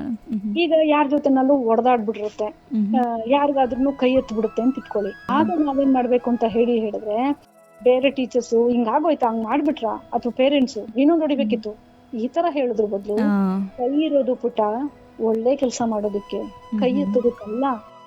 ಈ ರೀತಿಯ ತಿಳುವಳಿಕೆಯನ್ನ ಯಾವ ಪೋಷಕರು ಹೇಳ್ತಾರೋ, ಯಾವ ಟೀಚರ್ಸ್ ಹೇಳ್ತಾರೋ, ಆವಾಗ ಏನಾಗುತ್ತೆ ಅಂತ ಹೇಳಿದ್ರೆ ಮಗು ತನ್ನನ್ನ ತಾನು ತಿದ್ಕೊಳ್ಳುವಂತ ಪ್ರಯತ್ನವನ್ನ ಮಾಡ್ತಾರೆ. ಮತ್ತೆ ಶಾಲೆಯ ಮನೆಗೆಲಸವನ್ನ ಮಾಡದೇ ಇದ್ದಾಗ ಇನ್ನೂ ಮಾಡಿಲ್ಲ, ಯಾಕೆ ಮಾಡಿಲ್ಲ, ಹಾಗೆ ಹೀಗೆ ಅಂತ ಹೇಳಿದ್ರು ಬದಲು ತೊಂದ್ರೆ ಇಲ್ಲ, ಸಮಯ ಆಗಿಲ್ಲ, ಇನ್ನೂ ಇದೆ, ಮತ್ತೆ ಅದನ್ನ ಹೇಗ್ ಮಾಡ್ಕೊಳ್ತೀಯ ಯೋಚನೆ ಮಾಡು ಅಂತ ಹೇಳಿ ತೊಡಗಿಸ್ಬೇಕೇ ಹೊರತು ಸೋಮಾರಿ ನೀನ್ ಮಾಡಿಲ್ಲ ಈ ತರದನ್ನ ನಾವು ಹೇಳ್ಬಾರ್ದು. ಇನ್ನೂ ಮುಂದುವರೆದು ಮಗುವಿನ ಜೊತೆ ಕೂತ್ಕೊಂಡ್ವಿ, ಅದು ಓದಬೇಕಾದ್ರೆ ಅವರು ಓದೋದು, ಅದೇನಾದ್ರು ಬರೀತಾ ಇದ್ರೆ ಇವರು ಏನಾದ್ರು ಒಂದು ಬರೆಯುವಂತದ್ದು, ಈ ತರದನ್ನ ಮಾಡಿದಾಗ ಖಂಡಿತ ಅವರಲ್ಲಿ ನಾವು ತಿದ್ದುಕೊಳ್ಳಿಕ್ಕೆ ಅವಕಾಶವನ್ನ ಕೊಡ್ತಾ ಹೋಗ್ಬೇಕು. ಮತ್ತೆ ಮಗುವಿನಲ್ಲಿ ವರ್ತನೆ ಬದಲಾವಣೆ ಮಾಡ್ಬೇಕು ಅಂತ ಹೇಳಿದ್ರೆ, ಈಗ ಆಟಿಕೆಯನ್ನ ಕಿತ್ಕೊಂಡ್ಬಿಟ್ಟಿರುತ್ತೆ ಅಂತ ಇಟ್ಕೊಳ್ಳಿ. ಆವಾಗ ಒಂದೇ ಒಂದಿತ್ತು ಕಿತ್ಕೊಳ್ಳೋದ್ರ ಬದಲು ನೀನೊಂದ್ 5 ನಿಮಿಷ ಅವ್ರೊಂದ್ 5 ನಿಮಿಷ ಆಡ್ಬೋದಾ ಅಂತ ಹೇಳಿ. ಮತ್ತೆ ಸಾಕಷ್ಟು ಶಾಲೆಗಳಲ್ಲಿ ಸಣ್ಣ ಪುಟ್ಟ ವಸ್ತುಗಳನ್ನ ಮಕ್ಳು ಕದ್ದು ಬಿಡ್ತಾರೆ ಅಂತ ಇಟ್ಕೊಳ್ಳೋಣ. ಈಗ ಪೆನ್ಸಿಲು, ರಬ್ಬರು, ಈ ತರದನ್ನ ಏನ್ ಮಾಡ್ಬೋದು, ಶಾಲೆನಲ್ಲಿ ಒಂದು ಬಾಕ್ಸ್ ನಲ್ಲಿ ಪೆನ್ಸಿಲು ಇದು ಯಾರು ಬೇಕಾದ್ರೂ ತಗೊಳ್ಳಿ, ಈ ತರದನ್ನ ಇಡ್ಬೇಕಾದ್ರೆ ಏನ್ ಮಾಡ್ತದೆ, ವಸ್ತುಗಳು ತಾನಾಗೆ ಲಭ್ಯ ಆಗತ್ತೆ ಅಂತಂದ್ರೆ ಅವ್ರು ಯಾವುದೇ ಕಾರಣಕ್ಕೂ ಕದಿಯೋಕ್ ಹೋಗೋದಿಲ್ಲ. ಮತ್ತೆ ಕೆಲವು ಮಕ್ಳು ಹಠ ಮಾಡಿ ಒಡೆದಾಕೋದು, ಆಟಿಕೆಗಳನ್ನ ಒಡೆದಾಕ್ಬಿಡುದು, ಎಸ್ಬಿಡುದು, ಹಿಂಗ್ ಮಾಡ್ಬಿಡ್ತಾರೆ. ಅವಾಗ ನಾವೇನ್ ಮಾಡ್ಬೇಕಂತಂದ್ರೆ ಚೆನ್ನಾಗ್ ನೋಡ್ಕೋಬೇಕಿತ್ತು, ಮೃದುವಾಗಿ ತಿಳಿಸಿ ನೋಡು ಒಡೆದೋಯ್ತಲ್ವಾ, ಈಗ ಏನ್ ಮಾಡೋದು, ಮತ್ತೆ ನೀನು ಚೆನ್ನಾಗಿ ಇಟ್ಕೊಳ್ತೀನಿ ಅಂತ ಅನ್ನೋವರ್ಗುನು ನಾನು ತಂದ್ಕೊಡಲ್ಲ. ಮಗು ಕಾಯ್ಬೇಕು, ನನಗೆ ಬೇಕಾದ್ದು ಸಿಗೋದನ್ನ ಕಾಯ್ಬೇಕು. ಮತ್ತೆ ತಪ್ಪಾದಾಗ ಮಗುವಿನ ರಚನಾತ್ಮಕವಾದ ಚಿಂತನೆಗೆ ತೊಡಗಿಸ್ಬೇಕು ಅಂತ ಹೇಳ್ತೀವಿ. ಹೇಗಾಯ್ತು, ನಿನಗೆ ಏನ್ ಅನ್ನಿಸ್ತು, ಈ ತಪ್ಪನ್ನ ಹೇಗ್ ಸರಿ ಮಾಡೋದು, ನೀನೆಷ್ಟು ತಪ್ಪು ಮಾಡಿದ್ಯಾ, ಈ ತರದ ಪ್ರಶ್ನೆಗಳನ್ನ ಅವರಿಗೆ ನೋವಾಗದಂತೆ ಕೇಳ್ತಾ ಹೋಗ್ಬೇಕು. ಆದ್ರೆ ಏನೆಲ್ಲ ನಿಯಂತ್ರಿಸ್ಬೇಕು ಅಂತ ಹೇಳಿದ್ರೆ, ತಪ್ಪಾದಾಗ ನಗೋದಾಗ್ಬೋದು, ನಿಂದನೆ ಮಾಡುವಂತದ್ದಾಗ್ಬೋದು, ಕೋಪ ಮಾಡ್ಕೊಳ್ಳುವಂತದ್ದಾಗ್ಬೋದು, ಅಥವಾ ಅತಿಯಾಗಿ ಪ್ರತಿಕ್ರಿಯಿಸ್ಬಿಡುವಂಥದ್ದು, ಮಾತಾಡ್ಸ್ತಾನೆ ಹೋಗ್ಬಿಡುವಂಥದ್ದು, ಈ ತರದನ್ನ ಯಾವುದೇ ಕಾರಣಕ್ಕೂ ಮಾಡಬಾರ್ದು. ಏನ್ ಹೇಳುತ್ತೆ ಮನೋವಿಜ್ಞಾನ ಅಂದ್ರೆ, ಮಕ್ಕಳ ಒಳ ಧ್ವನಿಗೆ ನಾವು ಧ್ವನಿ ಆಗ್ಬೇಕಂತೆ. ಹೌದು ಮೇಡಮ್. ಒಳಿತಿಗಾಗಿ ತುಡಿಯುವಂತಹ ತಳ್ಳನ ಮಗುವಿನಲ್ಲಾಗ್ಬೇಕಿತ್ತು. ಅಂದ್ರೆ ಅಯ್ಯೋ ಹೊಡೆದ್ಬಿಡ್ತಾರೆ, ಮಾಡ್ಬಿಡ್ತಾರೆ, ಈ ತರ ಯೋಚನೆಗಿಂತ ಅಯ್ಯೋ ನಾನ್ ಹಿಂಗ್ ನಡ್ಕೊಂಡಿದ್ರೆ ನಮ್ಮ ಅಪ್ಪ ಅಮ್ಮ ಹಂಗೆ ಬೇಸರ ಆಗ್ಬಿಡ್ತಾ ಇತ್ತು ಅನ್ಕೋತಾ ಇದ್ದೆ, ಹಿಂಗ್ ಮಾಡ್ಬಾರ್ದು ಇನ್ಮೇಲೆ, ಈ ತರದ ಯೋಚನೆಗಳಿಗೆ ಅವರು ಮುಕ್ತವಾಗಿ ಬರ್ಬೇಕು. ಹಾಗಾಗಿ ಸರಿಪಡಿಸುವಿಕೆ, ಮಗು ಮುಂದೆ ತನ್ನ ತಪ್ಪುಗಳನ್ನ ತಿದ್ದುಕೊಂಡು ವರ್ತನೆಗಳನ್ನ ಉತ್ತಮ ಪಡಿಸ್ಕೊಳ್ಳಿಕ್ಕೆ ಅನುಗುಣವಾಗುವಂತ ಸನ್ನಿವೇಶವನ್ನ ಮುಕ್ತವಾಗಿ ಸೃಷ್ಟಿ ಮಾಡ್ತಾರೆ. ಹೌದು ಮೇಡಮ್. ಮ್ಯಾಮ್, ಈಗ ಕಾರ್ಯಕ್ರಮದ ಕೊನೆಯ ಹಂತಕ್ಕೆ ಬಂದಿದ್ದೀವಿ. ಮೇಡಮ್, ಇದುವರೆಗೂ ಹೇಳಿದ್ರಿ ಪೋಷಕರು ಹೇಗೆ ಮಕ್ಕಳ ಮುಂದೆ ನಡ್ಕೋಬೇಕು, ಹೇಗೆ ಮಕ್ಕಳಿಗೆ ತಿಳುವಳಿಕೆಯನ್ನ ಹೇಳ್ಬೇಕು ಅಂತ ಹೇಳಿದ್ರಿ. ಹಾಗೆ ಒಂದಿಷ್ಟು ಮನೋವಿಜ್ಞಾನದ ಬಗ್ಗೆ ಕೆಲವು ವಿಷಯಗಳನ್ನ ನಮ್ಮ ಹತ್ರ ಹಂಚ್ಕೊಂಡ್ರಿ ಮೇಡಮ್. ಹಾಗೇನೆ ನೋಡಕ್ ಹೋದ್ರೆ ಈಗ ನೈತಿಕ ಶಿಕ್ಷಣವು ಮಕ್ಕಳ ಭವಿಷ್ಯವನ್ನ ಹೇಗೆ ರೂಪಿಸುತ್ತೆ ಅಂತ ಹೇಳ್ತೀರಾ ಮೇಡಮ್? ಖಂಡಿತ. ಯಾಕೆಂತಂದ್ರೆ ನೈತಿಕತೆ ಮಕ್ಕಳ ಭವಿಷ್ಯವನ್ನ ರೂಪಿಸುವಂತ ಕಾರ್ಯಾತ್ಮಕ ವ್ಯವಸ್ಥೆ ಅಂತ ನಾವು ಮನೋವಿಜ್ಞಾನದಲ್ಲಿ ಯಾಕಂತ ಹೇಳಿದ್ರೆ, ಜೀವನದ ಪ್ರತಿ ಹಂತವನ್ನ ಇದು ಪ್ರಭಾವಿಸುತ್ತೆ, ಮತ್ತೆ ಅವರ ವ್ಯಕ್ತಿತ್ವವನ್ನ ರೂಪಿಸುತ್ತೆ. ಈಗ ಸಂಬಂಧಗಳು ಮತ್ತೆ ನಂಬಿಕೆಗಳು, ಹಿರಿಯರೊಂದಿಗೆ ಹೇಗಿರ್ಬೇಕು, ಸ್ನೇಹಿತರೊಂದಿಗೆ ಹೇಗಿರ್ಬೇಕು, ಪ್ರಾಮಾಣಿಕತೆ ಹೇಗಿರ್ಬೇಕು, ಇವುಗಳನ್ನೆಲ್ಲ ಹೇಳ್ತಾ ಹೋಗ್ತದೆ. ಮತ್ತೆ ನೈತಿಕತೆಗೆ, ಅಭಿವೃದ್ಧಿಗೆ, ಸಮಗ್ರತೆ, ಜವಾಬ್ದಾರಿಯುತ ನಡವಳಿಕೆವಾಗಿ ಇರುವಂತದ್ದು ಭವಿಷ್ಯದಲ್ಲಿ ವೃತ್ತಿ ಸಾಧನೆಗೆ ಸಾಧ್ಯ ಆಗುತ್ತೆ. ಯಾಕಂದ್ರೆ ನೈತಿಕ ಮೌಲ್ಯಗಳಿದ್ರೆ ಯಾವುದೇ ವ್ಯಕ್ತಿ 85% ಸಾಧನೆ ಮಾಡ್ಲಿಕ್ಕೆ ಸಾಧ್ಯ ಆಗ್ತದೆ ಅಂದ್ರೆ ಹಾರ್ವರ್ಡ್ ಸಂಶೋಧನೆ ಹೇಳುತ್ತೆ. ಮತ್ತೆ ಒತ್ತಡದಲ್ಲಿ ಹೇಗೆ ಸೂಕ್ತ ನಿರ್ಧಾರಗಳನ್ನ ತಕೊಳ್ಬೇಕು ಅನ್ನುವಂಥದ್ದಕ್ಕೂ ಕೂಡ ಇದು ಕಾರಣ ಆಗುತ್ತೆ. ಮತ್ತೆ ಮಾನಸಿಕ ಆರೋಗ್ಯ ಮತ್ತೆ ಸ್ವಗೌರವ ಇವುಗಳನ್ನ ರೂಢಿಸ್ಕೊಳ್ಳಿಕ್ಕೂ ಕೂಡ ಕಾರಣ ಆಗ್ತಾ ಹೋಗುತ್ತೆ. ಮತ್ತೆ ಸಮಾಜಕ್ಕೆ ಕೊಡುಗೆ ನೀಡೋದ್ರಲ್ಲಿ ಕೂಡ ಆಲೋಚನಾಯುತವಾದ ನಡವಳಿಕೆ, ಅಸಮಾನತೆ ಹೋಗಲಾಡಿಸುವಿಕೆ, ಸ್ವಯಂ ಚಿಂತನೆ ಮತ್ತೆ ನೈತಿಕ ಹೊಣೆಗಾರಿಕೆ ಉಳ್ಳಂತಹ ವ್ಯಕ್ತಿಯನ್ನ ರೂಪಿಸ್ಲಿಕ್ಕೆ ನೈತಿಕ ಮೌಲ್ಯಗಳು ಕೂಡ ಕಾರಣ ಆಗ್ತಾ ಹೋಗ್ತಿದೆ. ಸೊ ಹಾಗಾಗಿ ತಪ್ಪುಗಳನ್ನ ಯಾರು ಒಪ್ತಾರೋ, ಅನುಭವಗಳನ್ನ ಯಾರು ಹಂಚ್ಕೊಳ್ತಾರೋ, ಇತರರ ಬಗ್ಗೆ ಚಿಂತಿಸ್ತಾರೋ, ಮೌಲ್ಯಬದ್ಧತೆ ಇರುತ್ತೋ ಅವರೆಲ್ಲ ಬಹುದೊಡ್ಡ ಎತ್ತರದ ವ್ಯಕ್ತಿಗಳಾಗ್ತಾರೆ ಅಂತ ಹೇಳಿ ಮನೋವಿಜ್ಞಾನ ಹೇಳುತ್ತೆ. ನೈತಿಕ ಮೌಲ್ಯಗಳು ಉತ್ತಮ ಜೀವನದ ಮೂಲ ಆಧಾರ ಸ್ತಂಭಗಳು ಅಥವಾ ವ್ಯಕ್ತಿತ್ವ ನಿರ್ಮಾಣದ ಮೂಲ ಆಕರಗಳು ಅಂತ ನಾವು ಹೇಳ್ಬೋದಪ್ಪ. ಮೇಡಮ್, ಇದುವರೆಗೂ ನಮ್ಮ ಜೊತೆ ಇದ್ದು ಮಕ್ಕಳಲ್ಲಿ ನೈತಿಕ ಶಿಕ್ಷಣ ಎಷ್ಟು ಮುಖ್ಯ ಎಂಬ ವಿಚಾರವನ್ನ ನಮ್ಮ ಕೇಳುಗರಿಗೆ ತಿಳಿಸ್ಕೊಟ್ಟಿದ್ದೀರಾ. ಹಾಗಾಗಿ ಜನಧ್ವನಿ ಪರವಾಗಿ ಹಾಗೂ ಕೇಳುಗರ ಪರವಾಗಿ ಧನ್ಯವಾದಗಳು ಮೇಡಮ್. ಧನ್ಯವಾದಗಳಮ್ಮ. ಅವಕಾಶ ಕೊಟ್ಟಿದ್ದಕ್ಕೆ ಖಂಡಿತ ಧನ್ಯವಾದ. ಮನೆ ಮತ್ತು ಶಾಲೆ ಎರಡೂ ಸೇರಿ ಮಕ್ಕಳಲ್ಲಿ ಸತ್ಯ, ನಿಷ್ಠೆ, ಗೌರವ, ಶಿಸ್ತು ಮತ್ತು ಮಾನವೀಯತೆಯನ್ನು ಬೆಳೆಸಿದರೆ ಮಕ್ಕಳು ಉತ್ತಮ ನಾಗರಿಕರಾಗಿ ಬೆಳೆಯುತ್ತಾರೆ ಎಂದು ಹೇಳುತ್ತಾ ಇವತ್ತಿನ ಕಾರ್ಯಕ್ರಮವನ್ನು ಇಲ್ಲಿಗೆ ಮುಕ್ತಾಯ ಮಾಡ್ತಾ ಇದ್ದೀನಿ. ಮತ್ತೆ ಮತ್ತೊಂದು ವಿಚಾರದಲ್ಲಿ ತಮ್ಮನ್ನು ಭೇಟಿ ಆಗ್ತೀನಿ ಅಂತ ಹೇಳ್ತಾ ಅಲ್ಲಿವರೆಗೂ ಕೇಳ್ತಾ ಇರಿ ಜನಧ್ವನಿ. ಇದು ನಿಮ್ಮ ಧ್ವನಿ, ನಿಮ್ಮ ಊರಿನ ಧ್ವನಿ, ಜನಧ್ವನಿ. ನಮಸ್ಕಾರ. ಮನೆಯೇ ಮೊದಲ ಪಾಠಶಾಲೆ, ಜನನಿ ತಾನೇ ಮೊದಲ ಗುರುವು, ಜನನಿಯಿಂದ ಪಾಠ ಕಲಿತ ಜನರೇ ಧನ್ಯರು ಎಂಬ ಕವಿವಾಣಿಯಂತೆ ಹಿರಿಯರ ಅನುಭವ, ಗುರುಗಳ ಮಾರ್ಗದರ್ಶನ, ತಂದೆ ತಾಯಂದಿರ ಪ್ರೀತಿ ವಾತ್ಸಲ್ಯದ ಜೊತೆಗೆ ಮಗುವಿನ ಕಲಿಕಾ ಸಾಮರ್ಥ್ಯವನ್ನು ಅನಾವರಣಗೊಳಿಸುವ ಕಾರ್ಯಕ್ರಮವೇ ಮನೆಯೇ ಮೊದಲ ಪಾಠಶಾಲೆ. ತಪ್ಪದೆ ಕೇಳಿ ಪ್ರತಿ ಭಾನುವಾರ ಬೆಳಗ್ಗೆ 10:20 ಹಾಗೂ ಮರುಪ್ರಸಾರ ಸೋಮವಾರ ಮಧ್ಯಾಹ್ನ 3:40 ನಿಮ್ಮ ಜನಧ್ವನಿ ಬಾನುಲಿ ಕೇಂದ್ರದಿಂದ ಪ್ರಸಾರವಾಗಲಿದೆ.